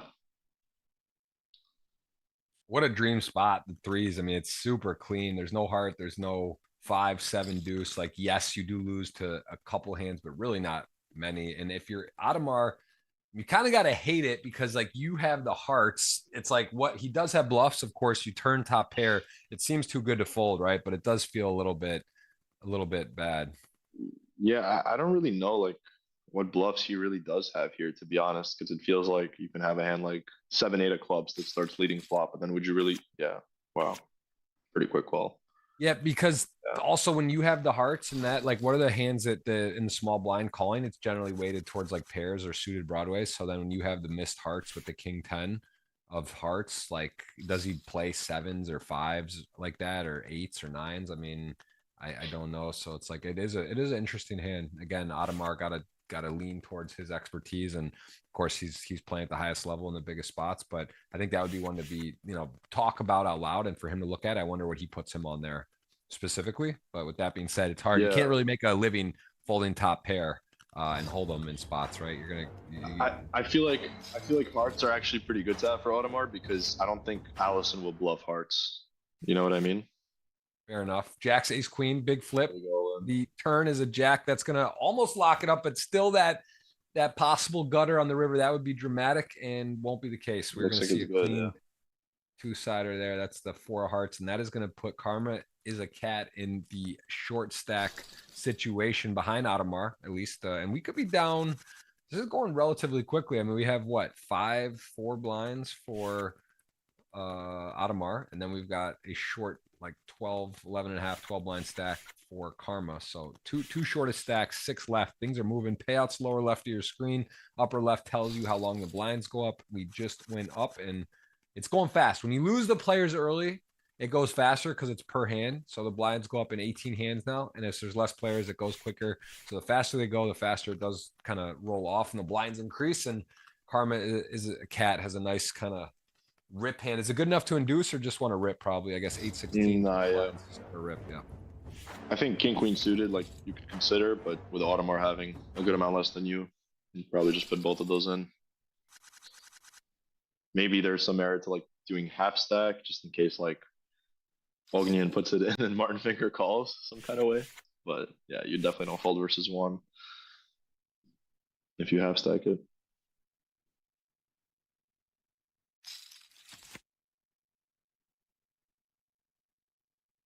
Tough. I feel like Ottomar is having like a pretty rough past 3 final tables. Even though he keeps making it, he's not not running the best.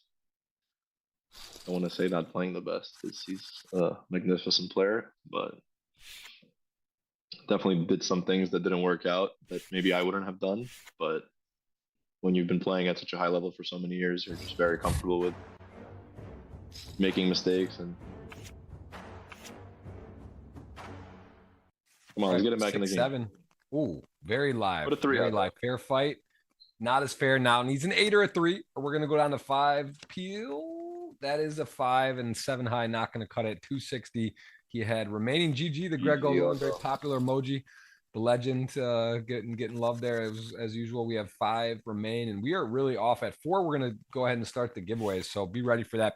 Be subscribed. Hit the thumbs up. 1,200 watching. 122 thumbs up. Let's get that to 200. We can do that. If you guys are having fun, if you're enjoying Eric, you're enjoying the show, enjoying the graphics, enjoying the payouts, enjoying anything about it, hit the thumbs up. If it doesn't, have you even hit the thumbs up, Eric? You're on the show. You got to go on YouTube, hit the thumbs up. You got to get the retweet out. I'm gonna get you guys that link one more time. I posted it on both my main Instagram and my poker Instagram. But yeah, I'll definitely put a thumbs up. I love it. And there's the tweet, guys. $50 cash. Retweets plus guess who wins. You don't have to be right. Do not have to be right, but 50 cash coming. I will send that, and we will play to a winner. 5 left, going quick.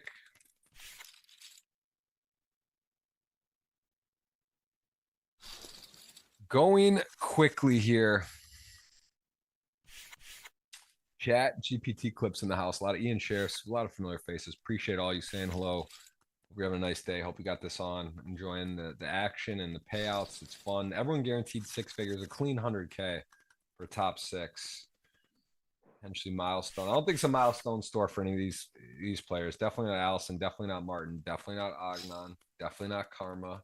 And why Nabrowski, just double checking his stats. I think also a pretty competent player. Might be. I doubt it's his biggest score, right? He's got. Yeah, I'm not too sure about big scores that he's had, but he's a high stakes reg for a while. Sure, he's had some scores that I might have not heard of or something. He's very good, very tough player. I have a lot of respect for his game. All these guys I know, I've met in real life, and yeah, I like how they play. They're all cool people too, to be honest. Yahor, Dombrowski, I've spoke to the least probably out of all these guys, but. And Allison, I met him only in Bahamas last year. Talked for like an hour when we met, but I'm rooting for him because I'm biased since I bet on him in the GGMillions client. Looks like he's in a good situation now to win it. Yep. Rafa Riaz in the chat just had a nice score. I believe I saw him with like a 70K takedown or something big. Rafa should see you in Brazil, BSOP, some other KSOP stuff going on. That's actually the first Brazilian friend that I made in poker 3 years ago, my first ever live tournament. Very good guy. I remember I made like a very big mistake, like open shoving a hand that I shouldn't do that with for way too many blinds in a way too early of position. And we go on break, like, and I end up busting this hand, and we go on break like right after. And he just comes up to me and he's like, I see you're young and you're probably from Cash Game or something, but he just pretty much told me that I shouldn't do that and I should start studying and stuff. And it just felt very genuine, and like, he wanted me to win. So wanted to see me do good. So yeah, he actually sent me a message today to send you a big hug because you guys are close friends or something. Tell him hello. So, he's been on the show as a guest here as well. So it's awesome to see his. I'll definitely watch that. King 10, 95% call on the no heart 6-9 deuce here. Blind on blind. Wow. That also doesn't feel right to me. Maybe it's because his range is so strong, like opening off of 11 BBs or something. But Dombrowski's supposed to play like a lot of leads here at final tables on this type of board. But yeah, feels a bit off for sure. Yeah, we're gonna have to double check that. I got a GTO Wizard. Oftentimes is in the chat chilling. hanging out. I'm checking with the team there because again, the point of GTO Wizard, it's awesome to study, to learn, and grow, but there is a chance it's off caliber. As we see, Queen 6 going to call it off, dominate here. His risk premium is the lowest as he is the shortest. Flops well, has a diamond for a chance, needs a diamond only, or we'll be down to 4 very early. The slow peel diamond, it does it. That is a whap. What a run out. That's running hot. What do you think about that call? Is that pretty standard but close, right? Not a mandatory call. It was very close. Like Queen, and he called pretty quickly, so I don't know. I'm surprised, but Queen 4, Queen 5 suited just feel for sure like a fold, and Queen 6 is like, yeah, it's just tough because you're just dominated by a lot of stuff, and I feel like you don't dominate much.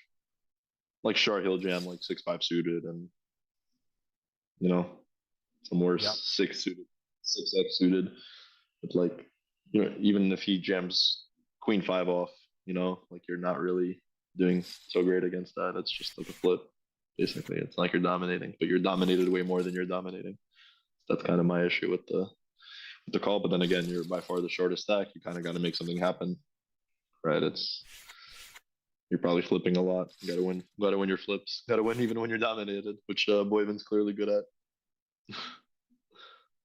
Crazy. Big swing there. Would have been 4-handed, like record time. 1 hour into the show, we would have been 4 left and playing. Now we're all still going 5-handed as Queen 4 says check. A6 suited to bet. That's according to the GTO Wizard to bet most of the time here. Does do that.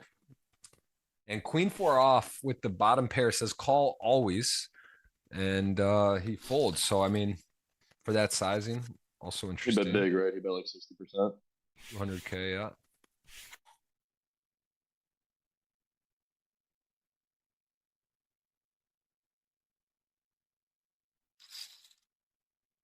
How much of the Bahamas are you gonna go to? You know, December 4th to the 18th down there. You're gonna be there pretty much the whole time, or? Yeah, I believe so. I think one of my friends told me that like the hotels only start on the 9th for some reason, which feels like new because I've been there the past 2 years. It's gonna be my 3rd year going, and every year I've won like a package off GG. So pretty sure before it was just like when it starts you get the hotel, but I heard something like it only starts on the 9th. I'm pretty sure I double checked and that was the case. So it's a bit confusing. I will probably figure it out soon. But yeah, definitely be there for some time. Like I got the package thankfully for winning that bracelet, so it's very nice of GG to do that. Pretty sure they give the top 3 prizes the 30K package as well, right? Are they still doing that? Or this week it's done? Yes, that's still going as far as I'm aware. And I'm just looking at this. So December 4th, there's a Nolan Hole mystery bounty, 5 mil guaranteed flight A. That's on December 4th. There's also Triton starts 75K, Parliament Omaha 100K Parliament Omaha main on the 5th, and then there's a 250K invitational. I was joking with Negreanu. He said, "Oh, here we go, nut flush here on the turn as the board does go impaired 6-7. No one really anything. They both have 6-7 suited. No one with any bit of. I mean, what can you do, Martin? Realizing it's gonna be hard. Although that is actually a river where I saw there is a chance where call there gonna take it down. Yeah, 250K, pretty sick tournament. There's a 150K. They got the main event. There's 25K super. So that's actually the 60 mil. You know what there is online for that, obviously, right? Because a 50 mil, 60 mil, there are going to be some people you can play day one online. I guess that's how that'll work. Yeah, last year they did it like that. I know a few people. Actually, I'm pretty sure Ottomar bagged from online last year. Maybe that was 2 years ago. But yeah, Simon Wilson. Shout out to him. I'm pretty sure he's watching. The legend. He also, I'm pretty sure, bagged from online. But yeah, I think it's a bit tougher to bag online, to be honest, than live. So. Yeah. There's some insane. But it's cool. You're like automatically in day 3 and in the money. That's how it was last year. So you literally skip 2 days of live poker if you bag online. So that's pretty cool. Because registration closes like 2 levels into day 2. Yep. Something like that. Yeah, I would be curious to see the final table is, or even like who cashed. It'd be really interesting to see like online versus live, how that breaks out and does, how many made it and were there and versus going. That's the hybrid tournaments are pretty fun. And you could also get in for a lot, right? If you start firing a line, just trying to get in there and you're just down a lot. I don't know. It's a mixed bag as we see. Overbet here, bet large or overbet. Either way, it's saying that this is a good hand to bluff, and eights is going to win. Might not have shook the eights there. From Ognyan, blind on blind, pretty good hand there. As we see 5.2 million, 5. I mean, it was a 4-liner.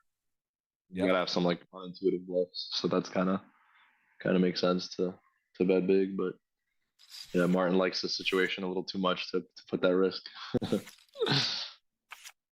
Yeah. He came in as a mid stack. Now he's close to his third in chips, clearly third. So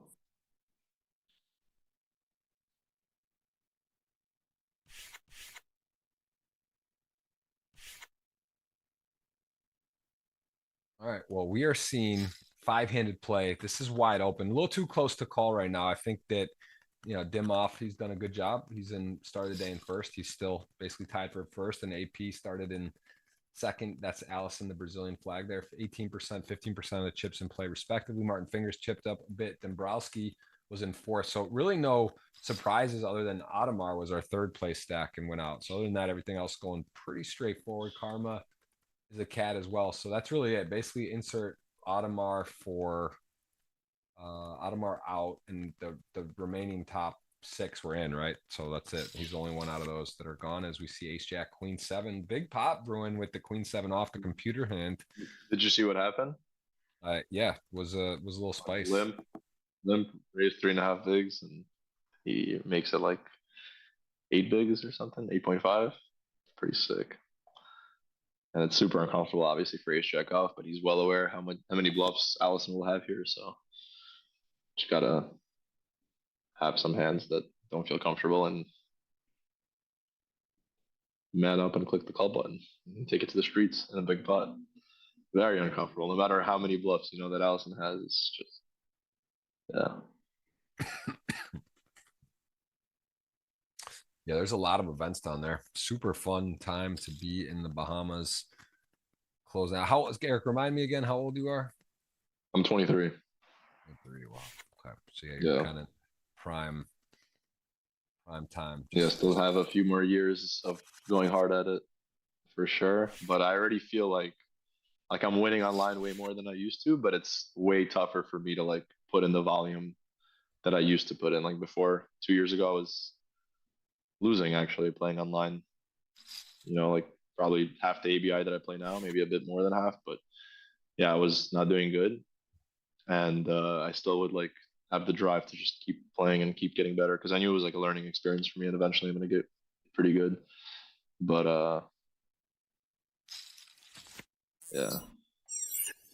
All right. Well, yeah, it's absolutely right. The numbers are up everywhere. Game's growing. People are getting better, but also new people coming in. It's a lot of fun. It's a fun time as we see King Jack and Ace 9. Very nice hand for Allison. We got to give that Queen 7 credit. Very creative hand, and did fall through the big bluff on the turn. Picked up the pot as Jack King going to hit top pair with a good kicker. Ace 9 not loving the board.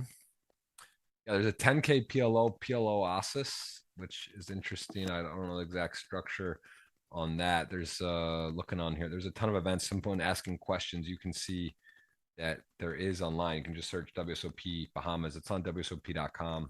There's a tab for that as check back, right? Martin Finger gonna check back, and maybe a little bit of deception, pot control, as he does get ace 9 now to stab with very little equity. Does have a 10 or an ace would be good. And this is telling Martin to just call.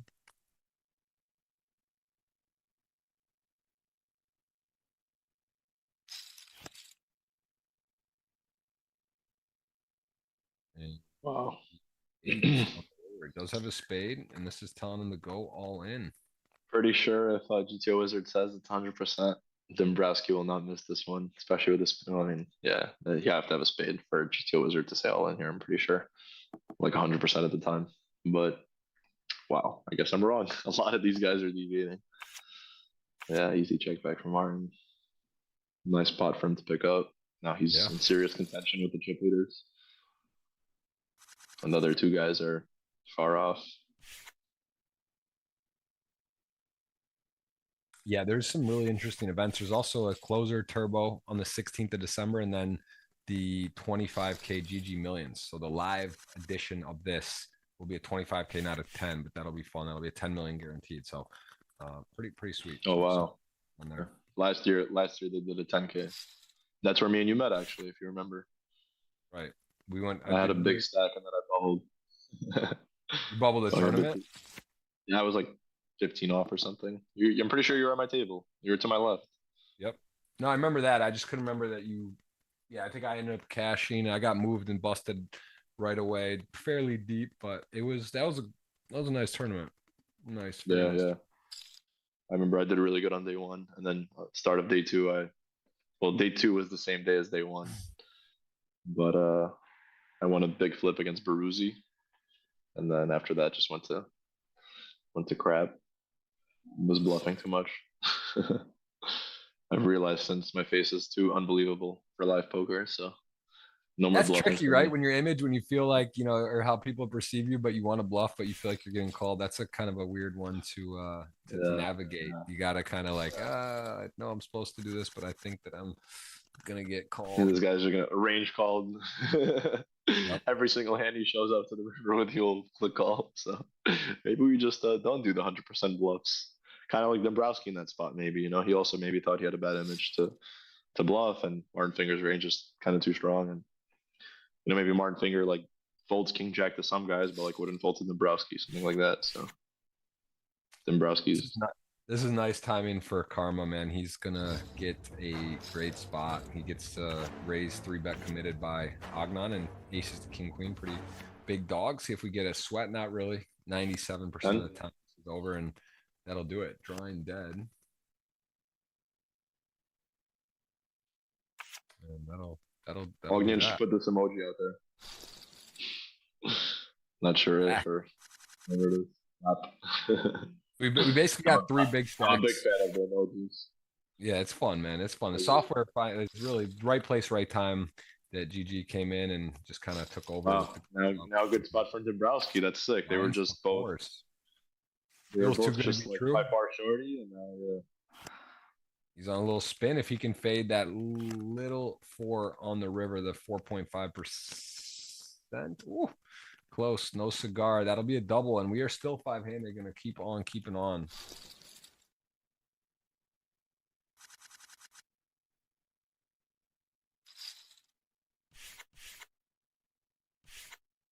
Yep, we will keep it rolling here as the Queen, Jack, and King 5 go, and we see King High good. We saw King High call earlier for Carma. Is a cat to the running 10s. 10 Jack and Ognyan Dimov had the 10, so there King High just going to take it down. Although he had the best hand, and we will go for the final 5. Again, the top 3 do get that extra 30K package right to the Bahamas, so it is actually a little extra juice on there for the payouts. Something to be aware of.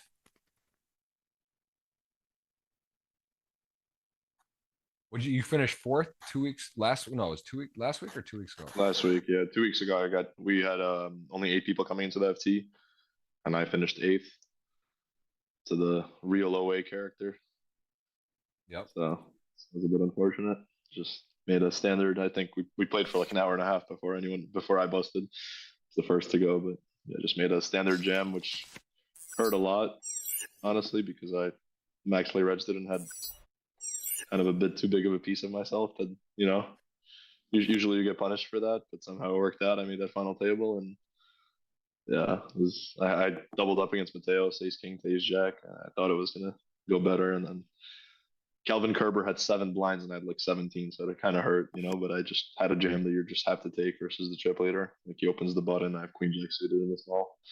Just unfortunate he has ace 10 and I can't hit a card to really be in contention, but hey, I'm only 23, I got a lot of time to make big things happen in this game. You're in the mix. You're putting yourself on the dance floor. That's trying to stay positive, like there's no reason to. I'm blessed enough to be playing at this stage, and there's just no reason to to say, oh, I run so bad in my biggest spots. There's no reason for that. So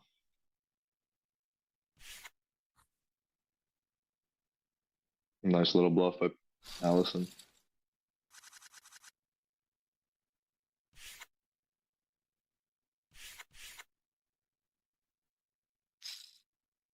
If Karma or Yahor double again, or like win a big pot, it's going to be pretty much anyone's game. I mean, right now it's anyone's game between three of them, and the other two are pretty fearless and very capable of easily turning the tides. So yeah, it feels like hard to know who's winning here. It's actually anyone's game.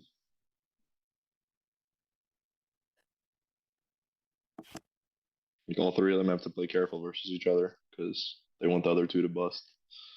It's different than how it usually is, I would say. Like usually there is a chip leader at this stage of the tournament, and he gets to put on the pressure on everybody. But pretty much every pot they play is super meaningful because,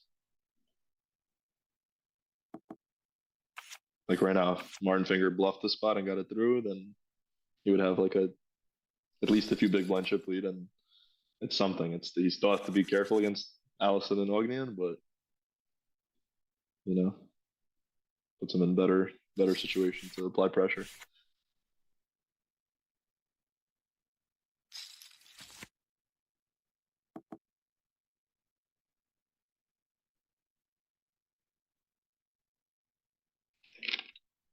King 9, best hand, best draw. Got the backdoor hearts. King 6 suited. King high though.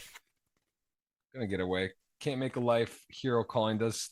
Got to put your foot down sometimes. There just decides not to get involved and does not have the best hand. King queen on the button. Real hand again. 5-handed hand strengths really change from 9-handed. King queen all of a sudden 5-handed when folded. So on the button is a major hand. Even a good hand 9-handed when folded too.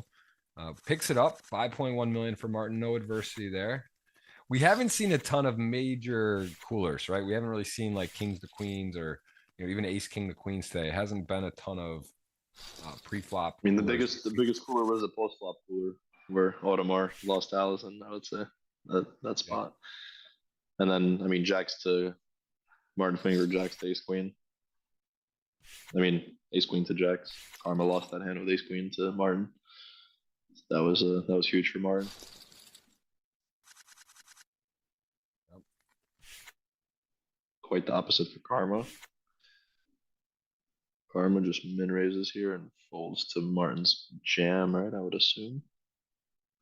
There's some merit in just jamming this, but yeah, it's probably. I think I like this more. And I'm pretty sure he sizes up a little bit more than min raise because of the fact that Martin is the chip leader. Yeah, maybe like the suited version of this hand, like raise calls, but I'm pretty sure ace 8 off. Even though like he'll jam some jack 8 suited type of stuff, hands that you dominate. It's just kind of not worth it. And even though your risk premium is the lowest, you still have some for sure. And yeah, feels like a race fold. This is probably another one, but except I think this one gets through.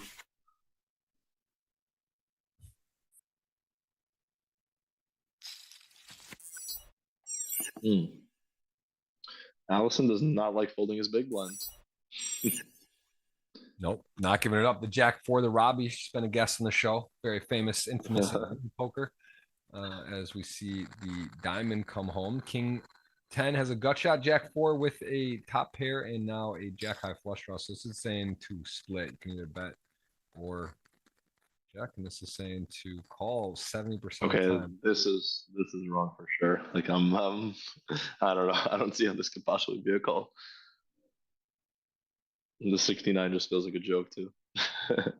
Yeah.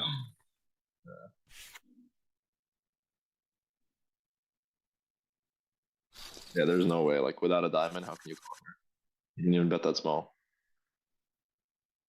Yeah, which is again, I apologize to the audience. We'll just trying to get a clarification because there have been times where there has been some errors. I mean, again, just remind everyone that it's a great way to train, great way to, it's a great way to improve your game. But on here, they're basically taking hands. It's on a delay. They're plugging in. They're looking at. They're running spots, and there has been a time where that's been an error or it's been off a bit. So we're going to get clarification on that. But either way, gotta use your common sense, right, Eric? If we both say something looks off and it's not, yeah, I mean, not most clicking, spots, there's been some like at least even if it feels like super unintuitive, a lot of times poker is unintuitive, But and there's some reason like I can get behind some kind of logic as to why you do what you do, but that spot that was the most off that I've seen, Last week I thought we were like extremely off. But this one, yeah, with no diamond, how can you? He didn't even bet that small, Like, it's like maybe if you bet like one big blind or something, like it could make sense. But feels like Martin Finger is just getting like better card distribution than anyone else here at this table. Maybe him and Allison. Allison just had that amazing spot against Ottomar, but Martin Finger is getting monsters. Yep, 10s to ace-8, gonna call. Can't blame him. Ace high. Interesting that it's 100% of the time just call. Like I'm thinking, again, you could do all three options, like maybe fold. But yeah, I guess with a spade you can't fold. But feels like you have way more 5x than Martin, so maybe you could just abuse that. But probably This exact hand looks to me like the hand we saw from the king 8. Remember with the club, like one spade, the back, like with the back. It was almost like the same one we saw where he followed through. That was Ottomar, right? The king 8 off. Yeah, yeah. We saw the replay. With two clubs, and he had the the back door, both kind of something going there with similar. But the difference is like the other spot, Ognyan opened the button, so he actually has like also a good amount of 7x. Where like this spot, I don't think. I mean, yeah, Martin's the chip leader, so I'm sure he has more 5x than like people would think opening. Yeah, it's also king high versus ace high. His ace high is beating hands too. It's not just like, that's true. Trying to check some. That's true. But yeah, similar. A lot of what's fun about this too is there's a lot of little nuances. You look at a hand or a spot, there's a lot of things you can apply or it's similar to other spots or look at it and learn from it. So here we go. Ace jack takes it down. Gut shot. Not interested. Hey, it went open and before 3-bet and Allison calls with jack 9 suited. Very interesting.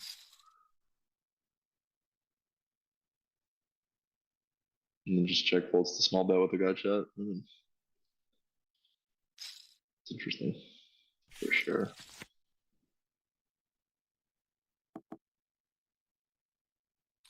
Okay, ace-8, ace-queen, ace-queen. There it is, just outflop versus ace-8, and a very abysmal flop for ace-queen. You don't like this. You don't have a club. Yeah, you're just out. Realize you might have got outflop, but just not the spot to lay a claim. As Carma is a cat, is getting short. Gonna hit the big blind here in a second as ace-7. These are tricky too. The ace-7 off again. It's 5-handed. Gonna call. Gets out flopped here, out of position.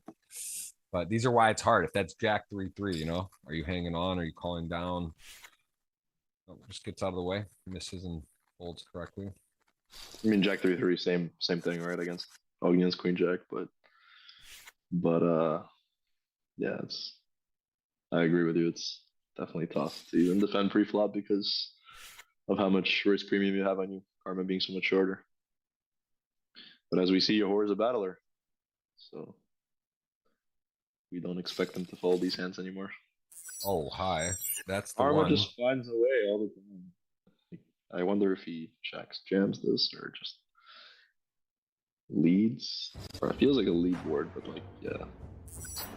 Make this type of hand. And, yeah, I thought it was like indifferent, but yeah, you probably have to call. Be too much. And says call. Fades the Carma still turn. Got so many outs. Too many outs, is it? Or is it just enough? It's too, it might, he's gonna brick it. He turns the gut. The 8 was good too. He had 3, a club, an 8, a 9, a 4. I think it was off the board on outs, but that'll take us to 4-handed. That's going to get us into the giveaway territory here in a second. Going to remind everyone, hit the thumbs up and be subscribed for your chance to win a $50 GG ticket to a tournament. We saw Marcelo Aziz last year take a free roll to what, 4.6 million for second in the 26K today. Who knows what you could do at $50. We'll start it at 200. We hit that thumbs up, so we'll get it going. I'm going to put the keyword here, and I will remind everyone on X to retweet and guess who wins. That's on my Jeff Bros Poker X. You can see that tweet from today. All right, here we go. We'll get the keywords loaded up here in a second. Good luck to everyone. And again, hey, if you don't have a GG account, but you have a friend, if you're watching the show, you probably like poker. You probably have a friend, a colleague, a cousin, a nephew, a brother, someone that you know has a GG account. Use their username and gift it to them, split it with them, do something. So pretty much there's no way that out of 1,300 plus people watching right now that everyone here doesn't know someone that has a GG account. So why not? Even if you don't want to, just gift it to them. Just put their name, put some good energy, pay it forward. Get it going, man. $50 ticket. I remember when I started my poker career, I was playing like free rolls and 25-cent buy-in tournaments and all that. So $50 could be we've seen some stories. People have spun it up. That's for sure. So good luck. We'll get the keyword going now. How did you start, Eric? What was your first ever? Did you hit a free roll? Did you just start playing with your own money, small stakes? How did you get involved in poker? Honestly, I never really had money growing up. And I would just like work over the summers, save up a few thousand, and then spend it all by like, halfway through the school year or whatever. And then junior year, my high school junior year summer going into senior year, that was the year before COVID, actually. I had like some friends that were just playing in one of their houses, super small stakes, and with my couple $1,000 bankroll at most, I hopped in and somehow won. I only played a few sessions, and then when COVID started, I had another friend that started running a 30-cent, 60-cent game online. So I had, also not a lot of money at all, but started to hop into this 30-cent, 60-cent game. I knew so little that I was hopping in with like 50 big blinds, $30 instead of, Yeah. You're supposed to stay with like 100 big blinds probably plus in cash. And nice. Yeah, eventually fell in love with it. I actually decided to not go to college, but I wasn't playing poker full time yet. I was already, studying, not really with the solvers, watching a lot of YouTube and stuff like that. And I actually flew to Ukraine to try to like get involved with my father's business, because my father was living there my whole life pretty much and had business out there. And for the first few weeks, I was like going to his meetings and stuff and trying to get involved, but it just really wasn't for me. I'd come home every day and just play these app games, and yeah, that's where I realized I'm in love with the game, and definitely struggled a bit before I got pretty good and started winning. But I love it. Yeah, that sounds like that's the dream. That's the dream. Eventually, cash was like whatever to me, and I started playing tournaments, and that's like my true love. I realized tournaments is super fun. Super fun. We got a mystery hand. I'm gonna let you take over here. A6 with the button on the 5-3-7. Pretty good board. Got the best hand enough. You got a gut shot anyway. So he does call from here now. Ognyan took the lead in the hand. Let's see if he keeps leading and what A6 will do. Pretty standard so far, I would say. This is a very good flop to lead as the big blind, especially when I was gonna say when you cover the guy, but he doesn't cover him. So, but yeah, regardless, it's just a good flop for you to lead, as you'll have way more of these. Wow, Allison is a spicy player. I like it.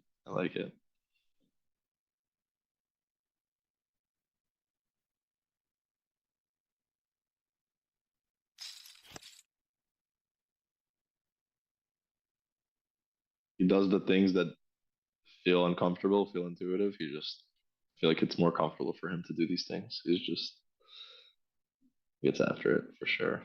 All these guys get after it though, as we've seen. But Allison's a bit different. So on the 5, he goes 5-5-5. Is that a tell? Is he trying to say he has 5-6? That's pretty funny. Quads or quads? That'd be even funnier. This is not a fun spot if you're Allison here with A6. Like you just the board pairs, you block 4-6, but you don't have a diamond. Probably not. I can't think of a hand you beat, to be honest. Like what hand would he really? Yeah, nice hand. That's a good line by him. I like that a lot, actually. By both of them, to be honest. Like you have to call flop as Allison, and then it just kind of feels like Ognyan has a middling hand with his sizing. Betting here again. Feels like Allison's gonna have a lot of folds even to the middle sizing, so Allison just chooses the aggressive route and raises his perceived weakest turn bet, right? But obviously Ognyan has really strong hands here as well, including what he did actually have, which is fairly strong, I would say. Top pair, top kicker, four-handed. Yeah, this has got the making of a big pot. That's a brick. The jack comes over at 6-8, has a solid flop, but the ace king suited tier one hand flops the two over nut flush draw. Not a good turn for ace king of hearts. Doesn't improve, but 6-8 still in the lead. Recommended to check. GTO Wizard says, and then the 8. That's nice. Gonna not a lot of outs to improve. Gets the offsuit 8 to do that. Ace king suited does not make the flush or an ace or a king. And now Martin, what can he do bet wise here? Can he try to bet small, maybe induce, maybe try to get hero called? Does he want to just bet big and try to target a one pair type hand? So he does go big, and this is saying to fold and does follow suit there. Okay.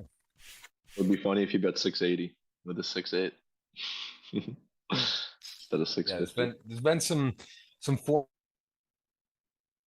and generally when you see that like 5-5-5, you think that's more value or not? Does that feel like more people usually have when they do funny stuff like that? I mean, it's hard to say, but like that specific spot, I don't think it's possible because it's just like he has to lead flop, lead again on the turn after getting called, and then call a raise. So you just have to have some kind of like showdown. You can't just do that with like 8-9 high. I don't think, but maybe it is a thing. I mean, 8-9 is like a double gut shot, right? But like it's 9 high at the end of the day. How are you going to call a raise out of position with 9 high? What's your plan to do that on the river? Okay, I guess if that's like, see, it could make some potential sense. It's just not really how I play poker, but again, I never think that my way is the best. Like I know that there's a lot of better players than me in this world. I'd be lucky if I'm even in the top 100, So yeah, it's a lot of players. There's a lot of great players out there. It really is an expanding game. It's amazing online and live how strong everyone is, and it's also like there's so many people coming in at the moment into the game. The numbers on GG are mind blowing. How they have 600,000 players live at a time. That's actually insane. I mean, just imagine if the US goes back. It really is something else. So we almost got 200 thumbs up. We're gonna kick off that giveaway. I told you the first one, $50 ticket. Put that out pretty soon here. I'll get the keyword for you. What are your thoughts, Jeff? I feel like you're way more in tune with that type of stuff as opposed to me. Like I'm all about just the game of poker. Like, what do you think about GG returning or not returning? It was never in the US, but what do you think about? Do you think it'll be legal sometime soon, or? I think it's coming. GG, some of the guys and some of the leadership there are very strong. They bought WSOP for 500 million. I think they're making a big bet on poker in the US and what's going on. And I mean, it's crazy that daily fantasy and, it's pretty nuts that like you're able to do that or sports bet, but not play poker, which is obviously, as we know, our poker community and players and people love the game, how much skill there is. And like, it doesn't make any sense. So yeah, but at the same time, I will say I was in 2011. Black Friday happened. I remember I was in New York City at my buddy Tim's house. Shout out to Beggs. We were playing and woke up in the DOJ and they closed all the stuff and it was wild. And then like looking at a year or two, kind of was like, oh, well, whatever.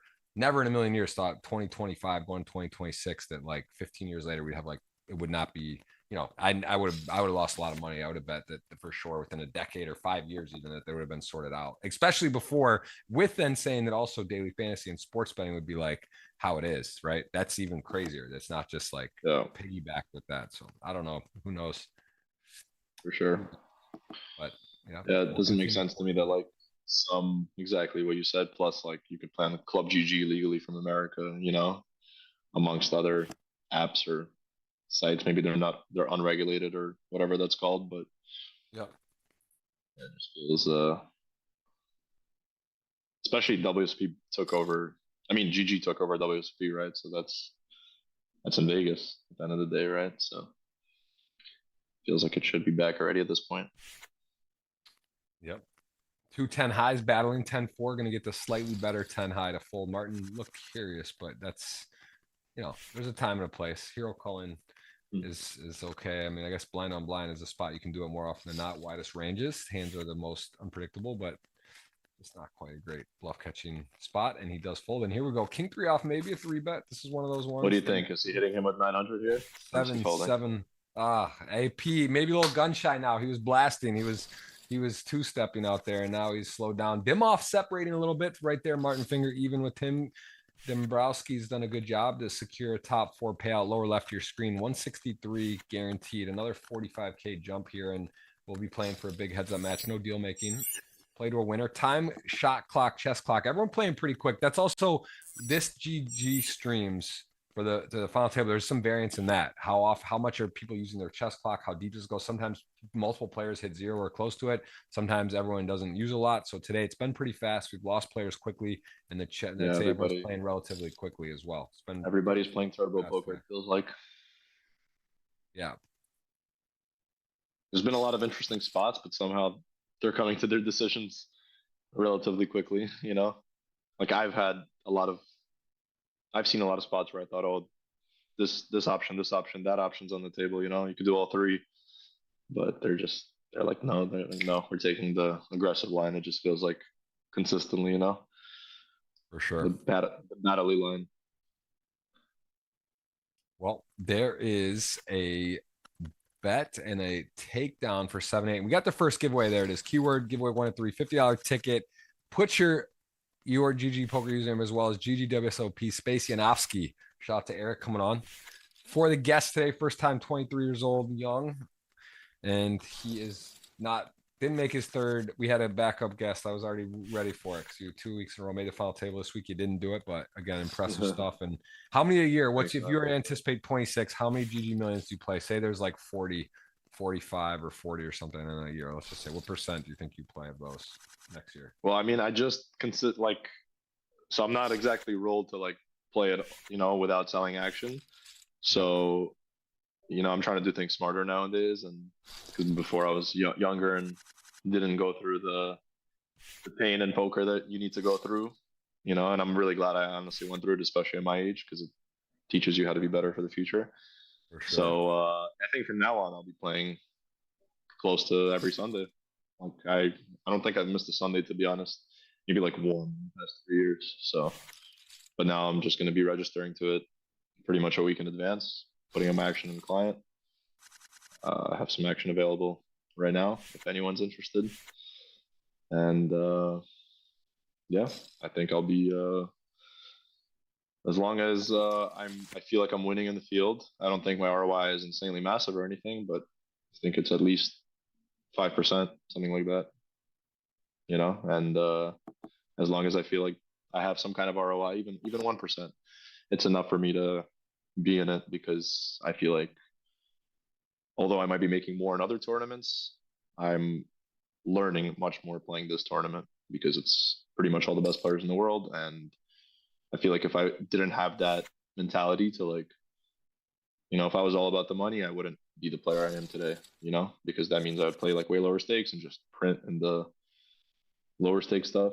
But because I've always wanted to play against the best, I feel like I, improved at a way higher, way more significant rate, as opposed to if I was more conservative with the bankroll and stuff like that. But nowadays I'm trying to obviously never be in a tough situation ever again. So I am selling very appropriately, I would say. And for the most part, sometimes I have a terrible Sunday session and I'm like, all right, well, we only sold 25% of the GGMillions max late reg, but let's be a degenerate, 2 weeks ago. Got to gamble while you're young. If you're going to play, you got to take a shot here and there. I get it. I completely understand. And again, shout out to everyone out there. Yeah.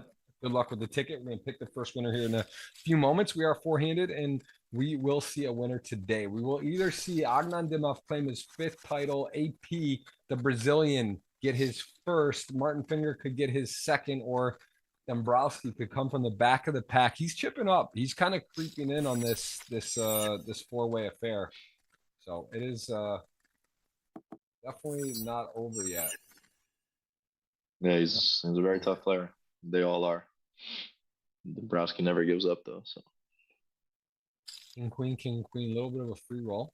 Running spades, it's rare, but happens, what, 4% of the time or so. It's possible. King, queen, no one going anywhere. There's part of the puzzle. It comes into a more relevant thing all of a sudden, the king, queen, and this would be interesting to see if we do see a bet or a check. I think with the king of spades, kind of nice to bet here. Maybe what, 370, 4 something, bet something. You kind of don't expect. feels pretty close. Yeah, There you feels go, close. 370, man. Locked in, Martin. Come on, Martin. See if he can do something. Can he do some spice here? Is he gonna get the magical run out? Dimmoff is never gonna fold, but doesn't like it. Would be huge if a spade comes because now he's gonna be like significant chip leader. Well, not significant, but decent. But yeah. Thankfully for Dimov, it does not come. It just goes check here, I'm pretty sure. Yeah.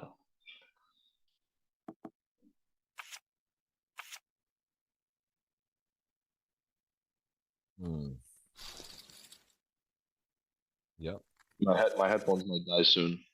So it just gave me the notification that the battery is low, but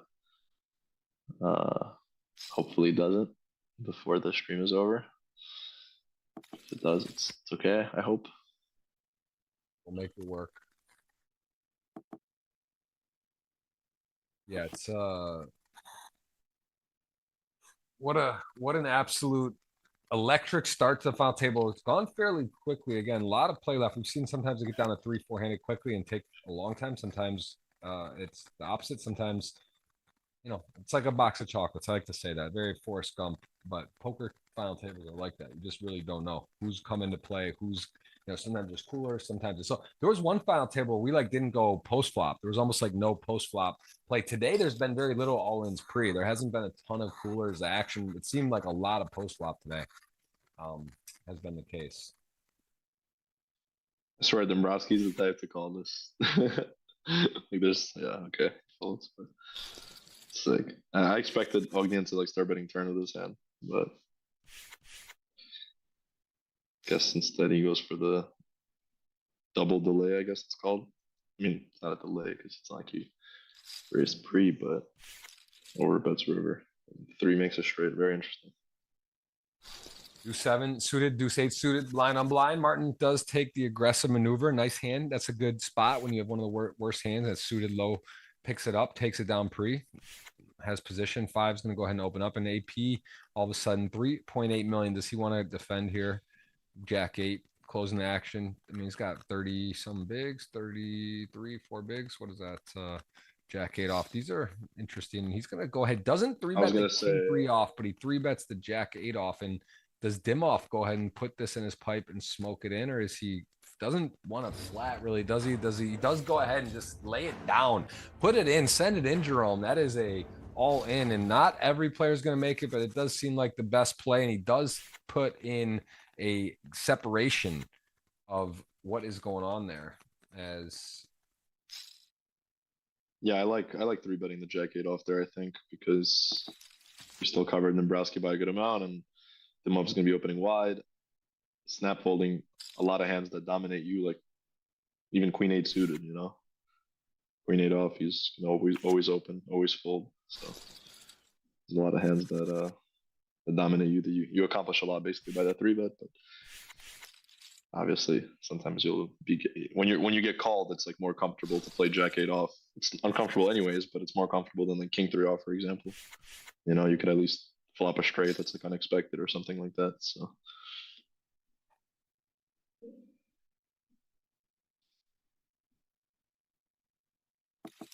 King Deuce 4-5. Also, King Deuce definitely one he could shoot up 4-5. Gonna get to limp in and I'll flop, and a very good flop for 4-5. We got mid pair and a gut shot. King Deuce bottom pair.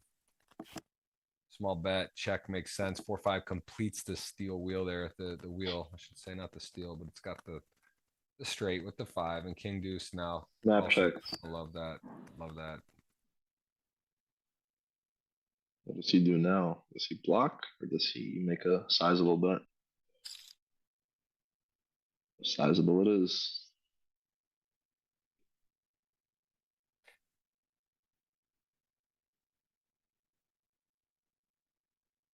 actually not a great card, right? You like it's fine. I mean, you already had the straight, and now you have trips which you don't need because you have the straight, and then the flush comes in, but it's blind on blind. Got to believe you have the best hand. I like the bet. It's just kind of thinking, what does Martin have here that calls?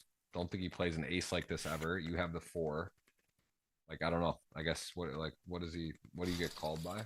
And that, No, if he could that's the have an case, ace because it's like he could have you a hand think like he ace checks? seven or something. You think on ace 7 though? I get pre-flop possibly check back, but on the flop when checked, you think he wouldn't bet the flop on ace 2 4? I mean, maybe. I mean, Right. I'm saying like it's not like he will always check, but I'm saying it's possible. Like you're supposed Yeah. to kind of be a balanced player and like have it at least sometimes. And on the turn when the 5 makes a straight and Ognyan's clearly capable of like snap checking the turn with a straight, out of position.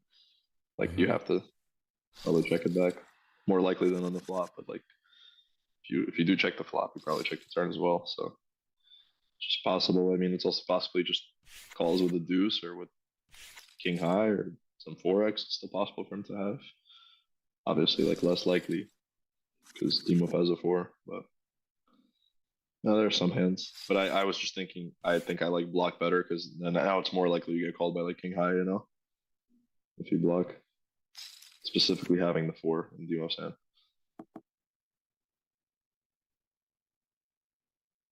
This one's easy. Small bet and a win. I mean, actually could go, yes, sizable. These boards are good to polarize more or less instantly.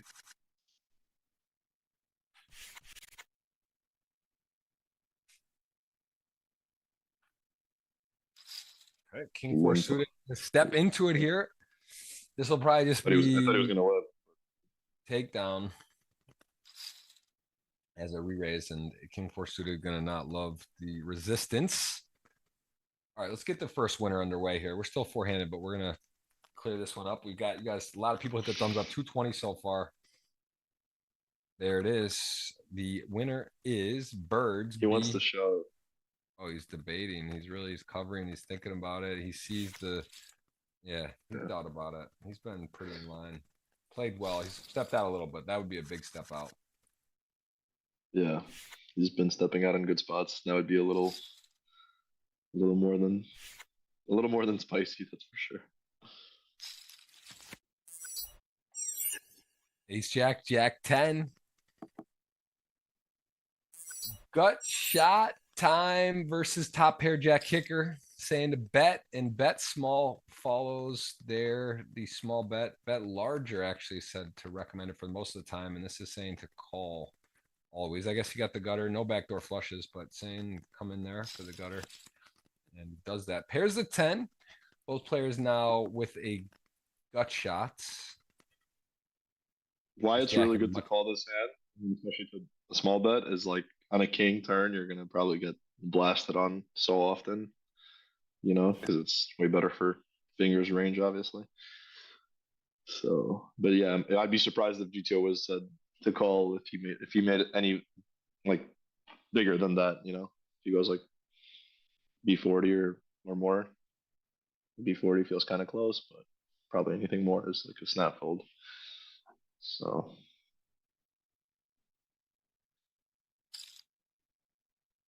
Ooh, 700. Big ask, has the ace of clubs, knows he's not getting raised here, goes for value. And I wonder if Dombrowski with the jack of clubs would consider a bit more to do something.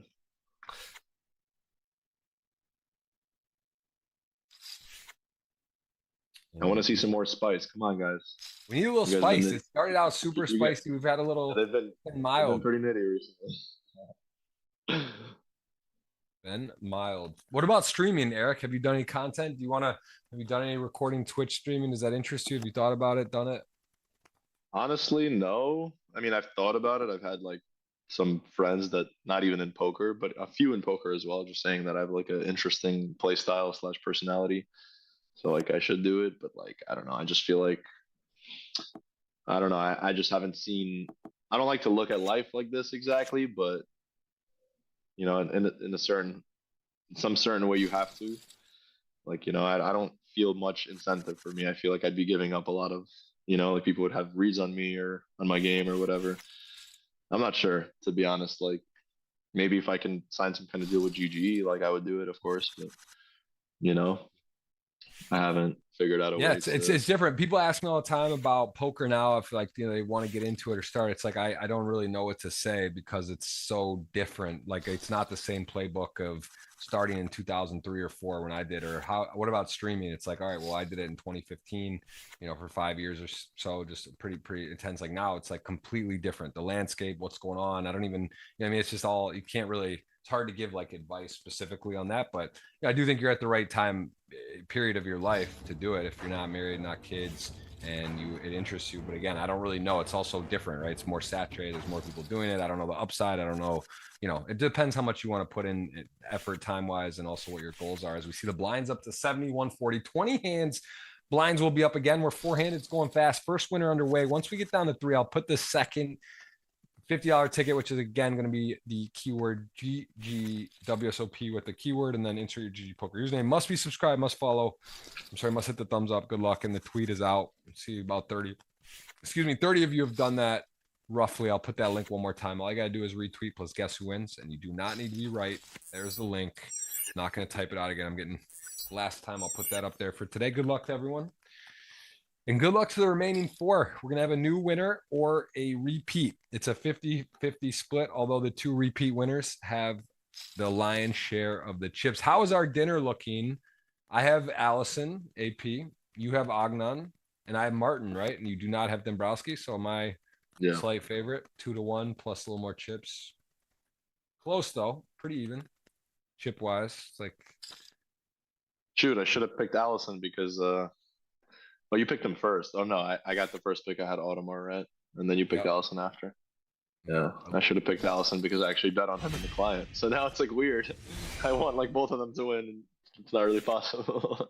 It's all right. That's good though. You're hedged a bit as we see a mystery hand button open King 7. Martin starting to assert himself. Certainly a reasonable open King high 4-handed on the button, second in chips, covering the blinds. He's gonna open it. I guess are we seeing the 3-bet? We asked for spice. Just a call. Okay. King, weak top pair. I wouldn't mind checking this one back. I think we see that often with sort of a weak top pair. He does have the club though. And let's see if he checks or bets. Could do either. What do you like here, Eric? Yeah, I think I like a check, to be honest, especially with the king of clubs. Like you have to have some kings that check back. You're well protected here with the king of clubs. So Allison's probably going to have like 8s and 9s here because of Dombrowski stack. It's like a good trap flat. You don't really want to 3-big it in. You don't really want to jam. So it's like a good trap flat because Dombrowski will like shove 3s and 4s and stuff. Wow. So, checks back the 2 pair, the missionary top and bottom on the turn, and then the river gets a little dicey. Ace 9. There are some ace 8 suited or some hands, other possibilities to be behind, but he's really played this one coy. And I mean, as played, I guess if it's a huge bet, like I don't see any way. I have a feeling it's going like reasonable bet, and then like Allison's gonna go for a massive raise. I don't know why. That's the feeling I'm getting right now. We asked for spice, we're getting it. Well, are you surprised with? I like the check back turn. What about the I'm sorry, flop? What about the turn with 2 pair and the king of clubs? That seems. Yeah, it's kind of like the same logic for checking back flop. Like you have to be balanced and have some like really strong hands in your check back range, I think. And like, yeah, you still lose to some hands. You don't if you bet the turn and get Wow. How did I know? That's gotta be a 2-1. I mean, I had a feeling. All right, let's first. Okay, right? Let me start with. Do you think Martin calls? Let's just say yes or no, and then what are you putting Allison on here? I mean, Allison's bluffs would be like pocket 6s with a club, something like that. Maybe like king queen with a club. That just feels like Martin has too many ace x. Yeah, I'm not sure, but it also I'll say this. Man, I think Allison, I feel like Martin's bluff catching though. He's got the king of clubs. He has 2 pair. He played his hand this passively. It seems like a big ass to fold. Look at that. That's a good. Yeah, I feel like he's got a call. That's pretty good. We could put that in. We could cut that. I was gonna say I think he has to call as played, but that was a pretty specific guess. And there you go. Eric Yanovsky knows a thing or two. What's going on out there? And we were aligned there. I think it was that. That always feels good, you know. Like no matter how accomplished you get in the game, when you like watch a spot from two great players, and you can, and it's super obviously not that it's not standard. It's just not a spot you'll see ever. Probably, it's every spot's unique, but that spot's like very unique, and it's like the fact that Martin checked back the turn twice, and he's just too high up in his range now to just fold on the river at that the point. reason I think not just that he checked it twice, but the fact that he blocks clubs, the fact that he has he checked it twice when he was that strong and then bets. I don't think you can really play your hand to bet to fold there as you played it because of that reason. But still, great bluff, great selection. As you said, you're spot on what he had, and a good bluff, a very well played hand. Sometimes you just got to tip the cap, right? It's just a great play and a better played hand, and at the highest level, it's going to happen. So there we go. That was fun. And Ognyan, actually thinking about this, Jack Queen suited is a little too much to call. Probably it is suited Queen Jack. How many blinds at the 140? Yeah, he hates it. He's picturing all the Jack 8 suited that Allison will have here. He's like, I actually dominate some stuff. The Jack 10 suited, the Queen 9 suited or whatever. There's a good amount of stuff, and yeah, he's raising so wide, and he wants to call here. I could feel it. Wow. Yeah. It's for sure calling King Jack suited, so it's like one pick better. He calls. So it's like definitely close. Definitely close, but yeah, it's pretty sick. Yeah. See something here. I think that was the coolest hand of the final table so far. Martin Finger versus Allison just now. It was especially nice that I called out the bluff, but I honestly thought Allison's weighted towards value there. I thought he has like all the nut flushes there, but to be honest, he might bet the nut flushes a lot on the turn or on the river because you kind of block the ace X, having the nut flush. So I don't know. It's a very interesting spot. I'm not a big like solver guy. Honestly, I don't like run too many hands. I more so have like a lot of great players that I send my hands to and kind of have them run it for me. But once in a while, when you see a spot like that, you're just almost can't wait for this stream to end so you can just like how like I'm for sure gonna plug that hand in and see myself what if theory likes to play Allison's hand like that. For sure. Absolutely right. And I just want to remind everyone each week before the stream, I put out a Substack, an article. It's free. Does basically the highlight of the GGMillion Final Table. I put the guest on. I put the participants that are there, the prizes, and then we break down a review as well. So that is each week. That is free. That is there. I put the link there. So please join me on that. I hope you guys are enjoying that each week. That is something I put a lot of time and effort into, and it is free. And I think it's really fun. Kind of gives you a good idea of what's happening on the GGMillions each week. So I hope you're enjoying that. As we will play to a winner, we will have 2 more giveaways, and we are going to have ourselves a potential new champion or a multi-champion. Is split pie. Martin Finger and Dimov, though, they're looking to go for the latter, looking for the repeat, trying to go for a second and a 4th title. Pretty impressive players. These guys are. At this level, I'm sorry, 5th title would be for Dimov. That's rare air, and he has got himself over 7 million. They're basically tied, 7.4, 7.2, and Dombrowski hanging on. He's got 10 bigs. They're asking what solver you use. Basketball Maven in the chat asking about that. What do you use for solver stuff? I have HRC. I have GTO Wizard for years. HRC is more so new for me. Still don't even know how to properly run it, if I'm being honest. That's why I have my friends do it for me. But GTO Wizard for the most part. That's how I study training drills or plugging in certain spots. But yeah, I would say HRC is better for final tables because you can actually plug in all the, stack sizes and payouts and all that. It's harder to do that on GTO Wizard. Yeah, there's some great tools out there. GTO Wizard really serves a great purpose and is I think sort of most user friendly, and it's amazing how far this stuff has come right now. But there are other options as well, and again, we see a lot of interesting spots here. Again, ace 9, 5-7, 5-7 open ended. not the greatest turn. You know, you hit the 9. Now you're not making the nuts straights. And gonna get out of the way. Also, diamonds shrink up there.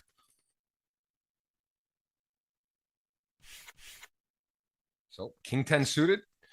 Another blind on blind. The two big stacks start with it. We did say deuce 8 suited isolate. This one he does check back. King 10 top pair. Deuce 8, not much going there. And just again, sort of not really trying to play a big pot. Pretty strong flop. King 10. There, just start with the Exactly. Yeah. formation. He knows that Ognyan's probably like close to limping range and doesn't want to. Yeah, he's not limping weak hands, obviously. It's not like a chippy V situation where, you know, so if he'd rather have the suited version if he's ISOing the trash, because if he gets called, he actually has more playability post. So.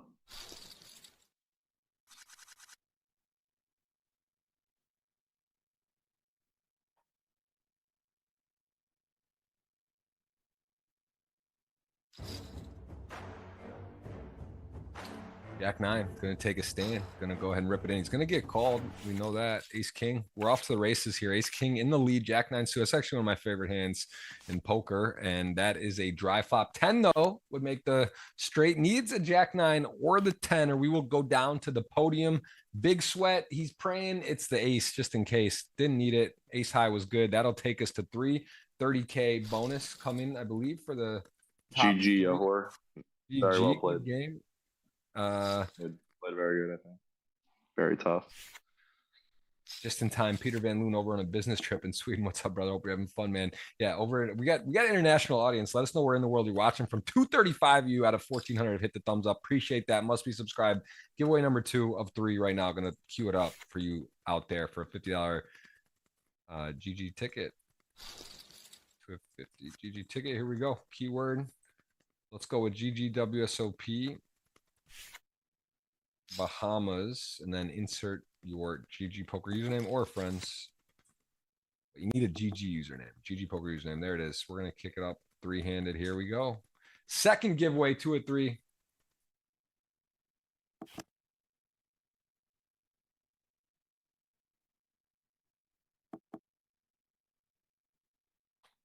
King 6 8 3. The 8. Little 8 on the turn. He's got 8 mil chips. 8's working for him today. Second giveaway underway. And we are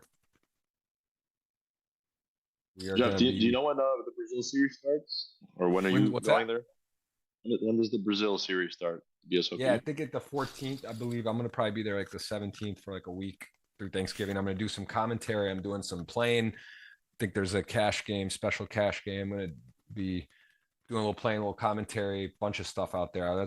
They've done an amazing job with that. BSOP, Rafa, Marias, and Fabian.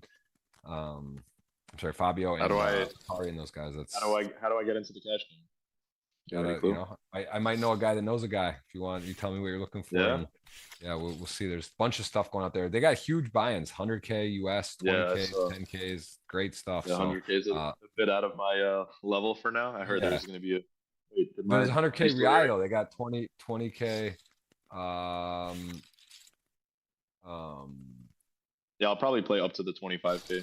What I'm thinking, unless there's like good satellites for the 100Ks or the 50. Like I like satellites a lot, honestly. I'd probably play them if they have that. But I heard like Neymar and a bunch of other fun players will be playing the 100K. So that's kind of incentive, you know. To on top of that, they have like if you play the 100K, you get free hotel or something at the Sheraton, from what I heard. So yep, it should be fun. I'm gonna be.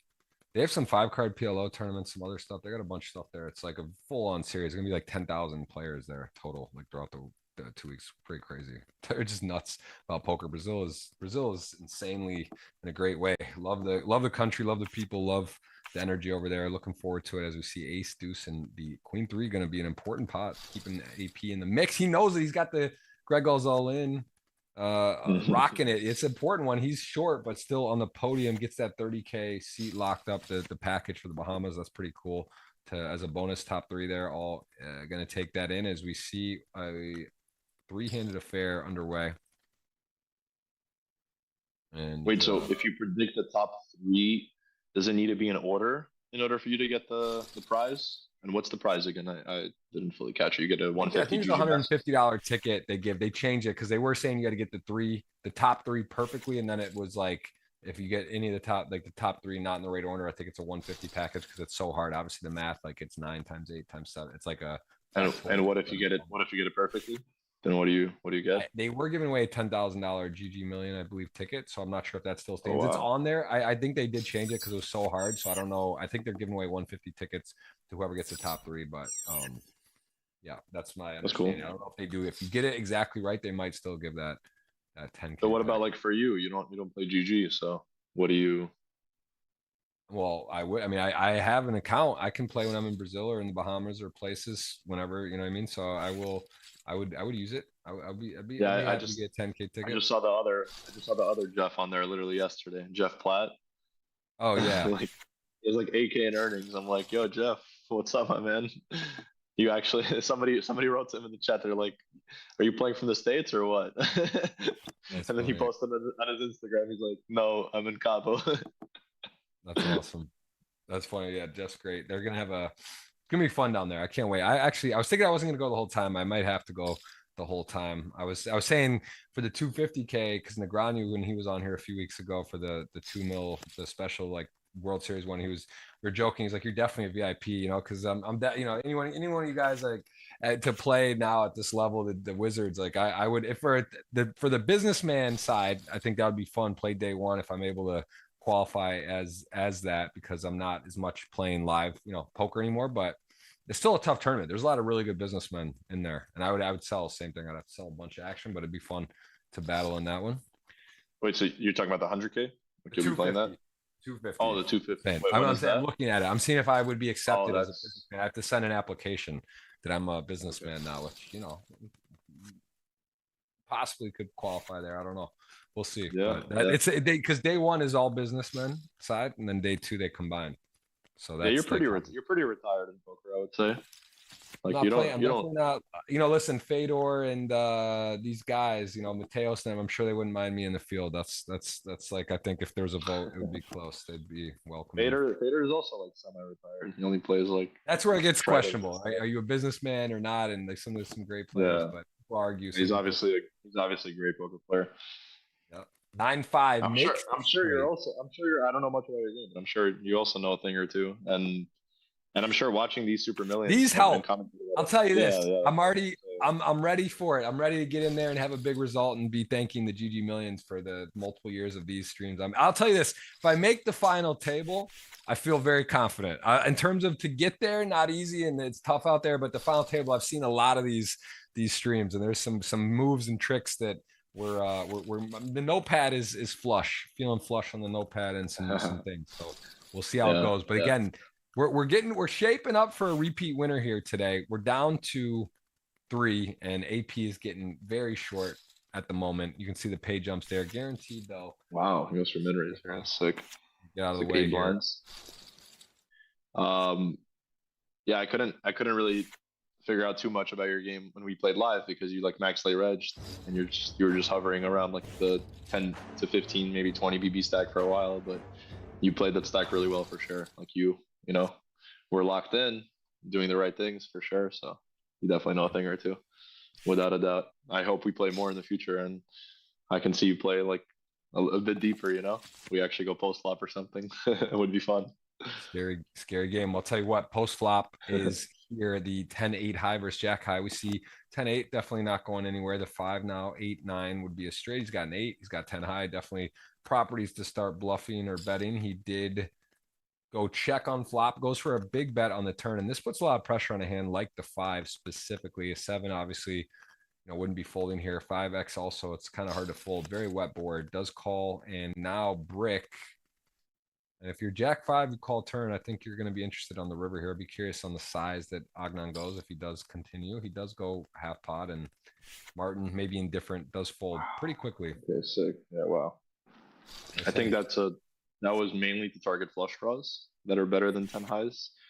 And the worst than 10 highs probably bluff when you check. So it's kind of one of those spots where Allison's flicking this one in for sure. King 9, can't blame him, but he's dominated. We could be heads up if we don't see a 9. This is a now flopped very well. The king nine, though, hits the queen, makes the straight the difficult way, and that is a chop. What a run out. What a run out. We're gonna send that to our second giveaway. Let me put that in for our winner. That was exciting, and we will do that before we get to the heads up match. And who knows? It's not over. He's still in. That was a wild run out, though. That would have been a nice double for him. That was dramatic, though. What do they call that? The standard online run out?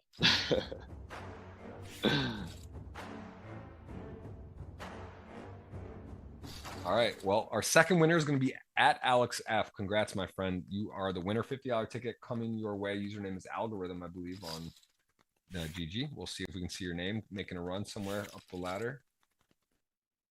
And we are going to continue three-handed, and we will see a repeat winner very likely, unless Alex can get going. And does 5-6 just limp?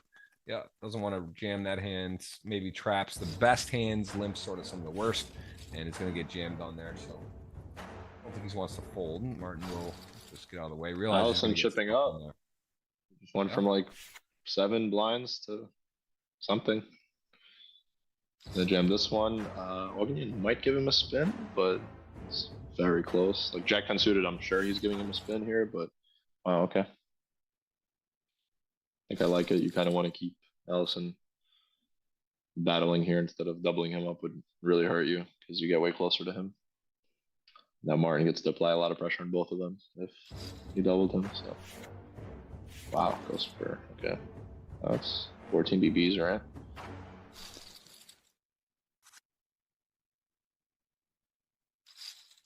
Okay, I think. Oh, I was gonna say. I thought it was, yeah, okay. That makes sense. The Ognyan's raising, he's the chip leader now, but.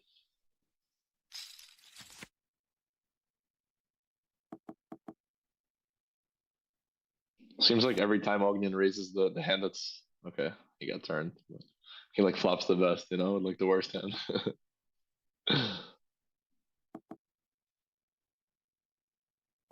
All right, queuing up the third giveaway.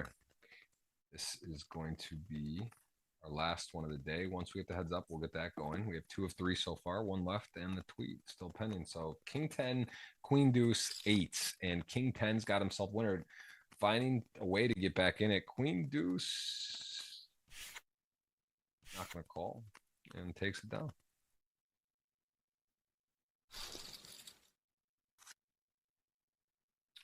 Takes it down. Does he jam this one or?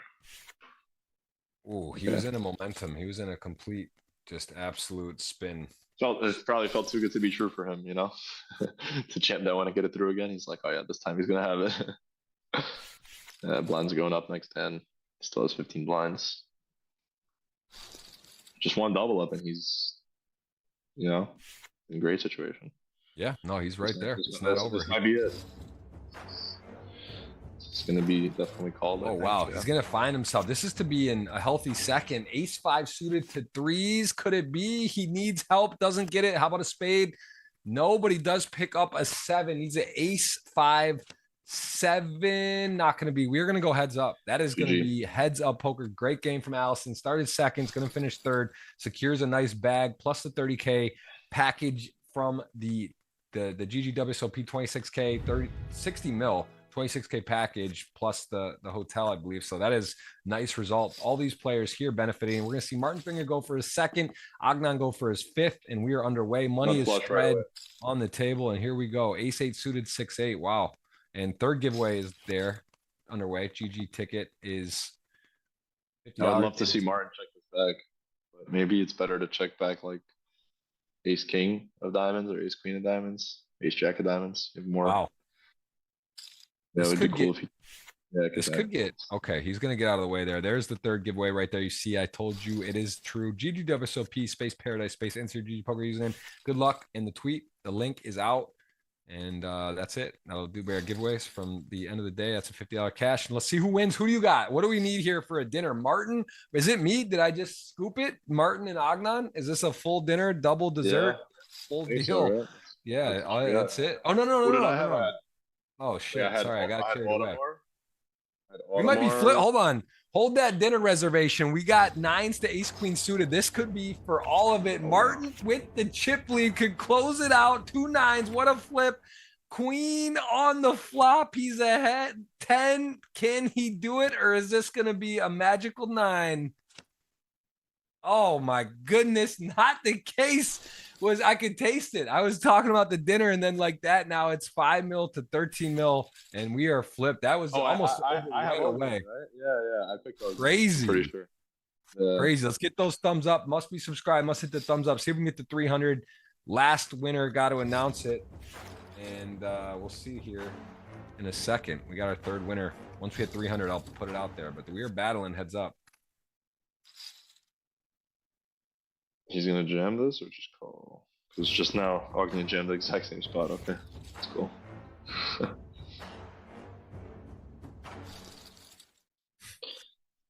The thing I love about poker the most is that there's different ways. It's not just one way, you know. Even though GTO Wizard kind of tells you like a certain way to play poker, clearly the best players in the world adapt, and there's a lot of different ways that you can play, a lot of different play styles that you can play in order to get to this level, you know. Absolutely. All these that's all of it. 6s, all in. Don't mean it. This could very well be it. Wow, close. What's the cutoff call there for you? Ace 8 suited, ace it's close. I think ace 7 suited for sure. I call ace 7 off feels like, yeah. I'm not sure. I'm not the most like heads up is one of my weaker forms of my game. I would say like I'm pretty good in cash heads up, but yeah. As you saw the past 2 weeks, I'm not too great at getting heads up, so better at getting to the final table. So yeah, I'm not sure, but I think I would call there with a7. Like to end it, you're still in a good situation, you know, even if you double him up. But yeah, it was like 25, 26 blinds. So yeah, it's a lot. It was a little too much probably, but still close. Like you said, game. I mean, he jammed ace 4 off for like 23, like a couple of hands before, so it's like. Maybe for 25, 26, he doesn't anymore, but I'm sure he still jams like ace 2 suited and. Yep. Yeah, I was just confirming the third giveaway. That was actually crazy. That was a 2 pair versus a river 2 pair. It was the diamond though. That could have ended if it was a 9 non-diamond. We do see Ognyan Dimov looking for his 5th title. King 10, Queen 4 has a nice lead right now, over 3-1. Whoa! Slap the nuts. How do you get so many nuts? Heads up. This is like Teddy KGB. This is like, oh my goodness. The 10. Man. This is like Rounders, Chan, Seidel. The nuts. He turns 2 pair like and he's in despair, baby. This is nasty work, Martin.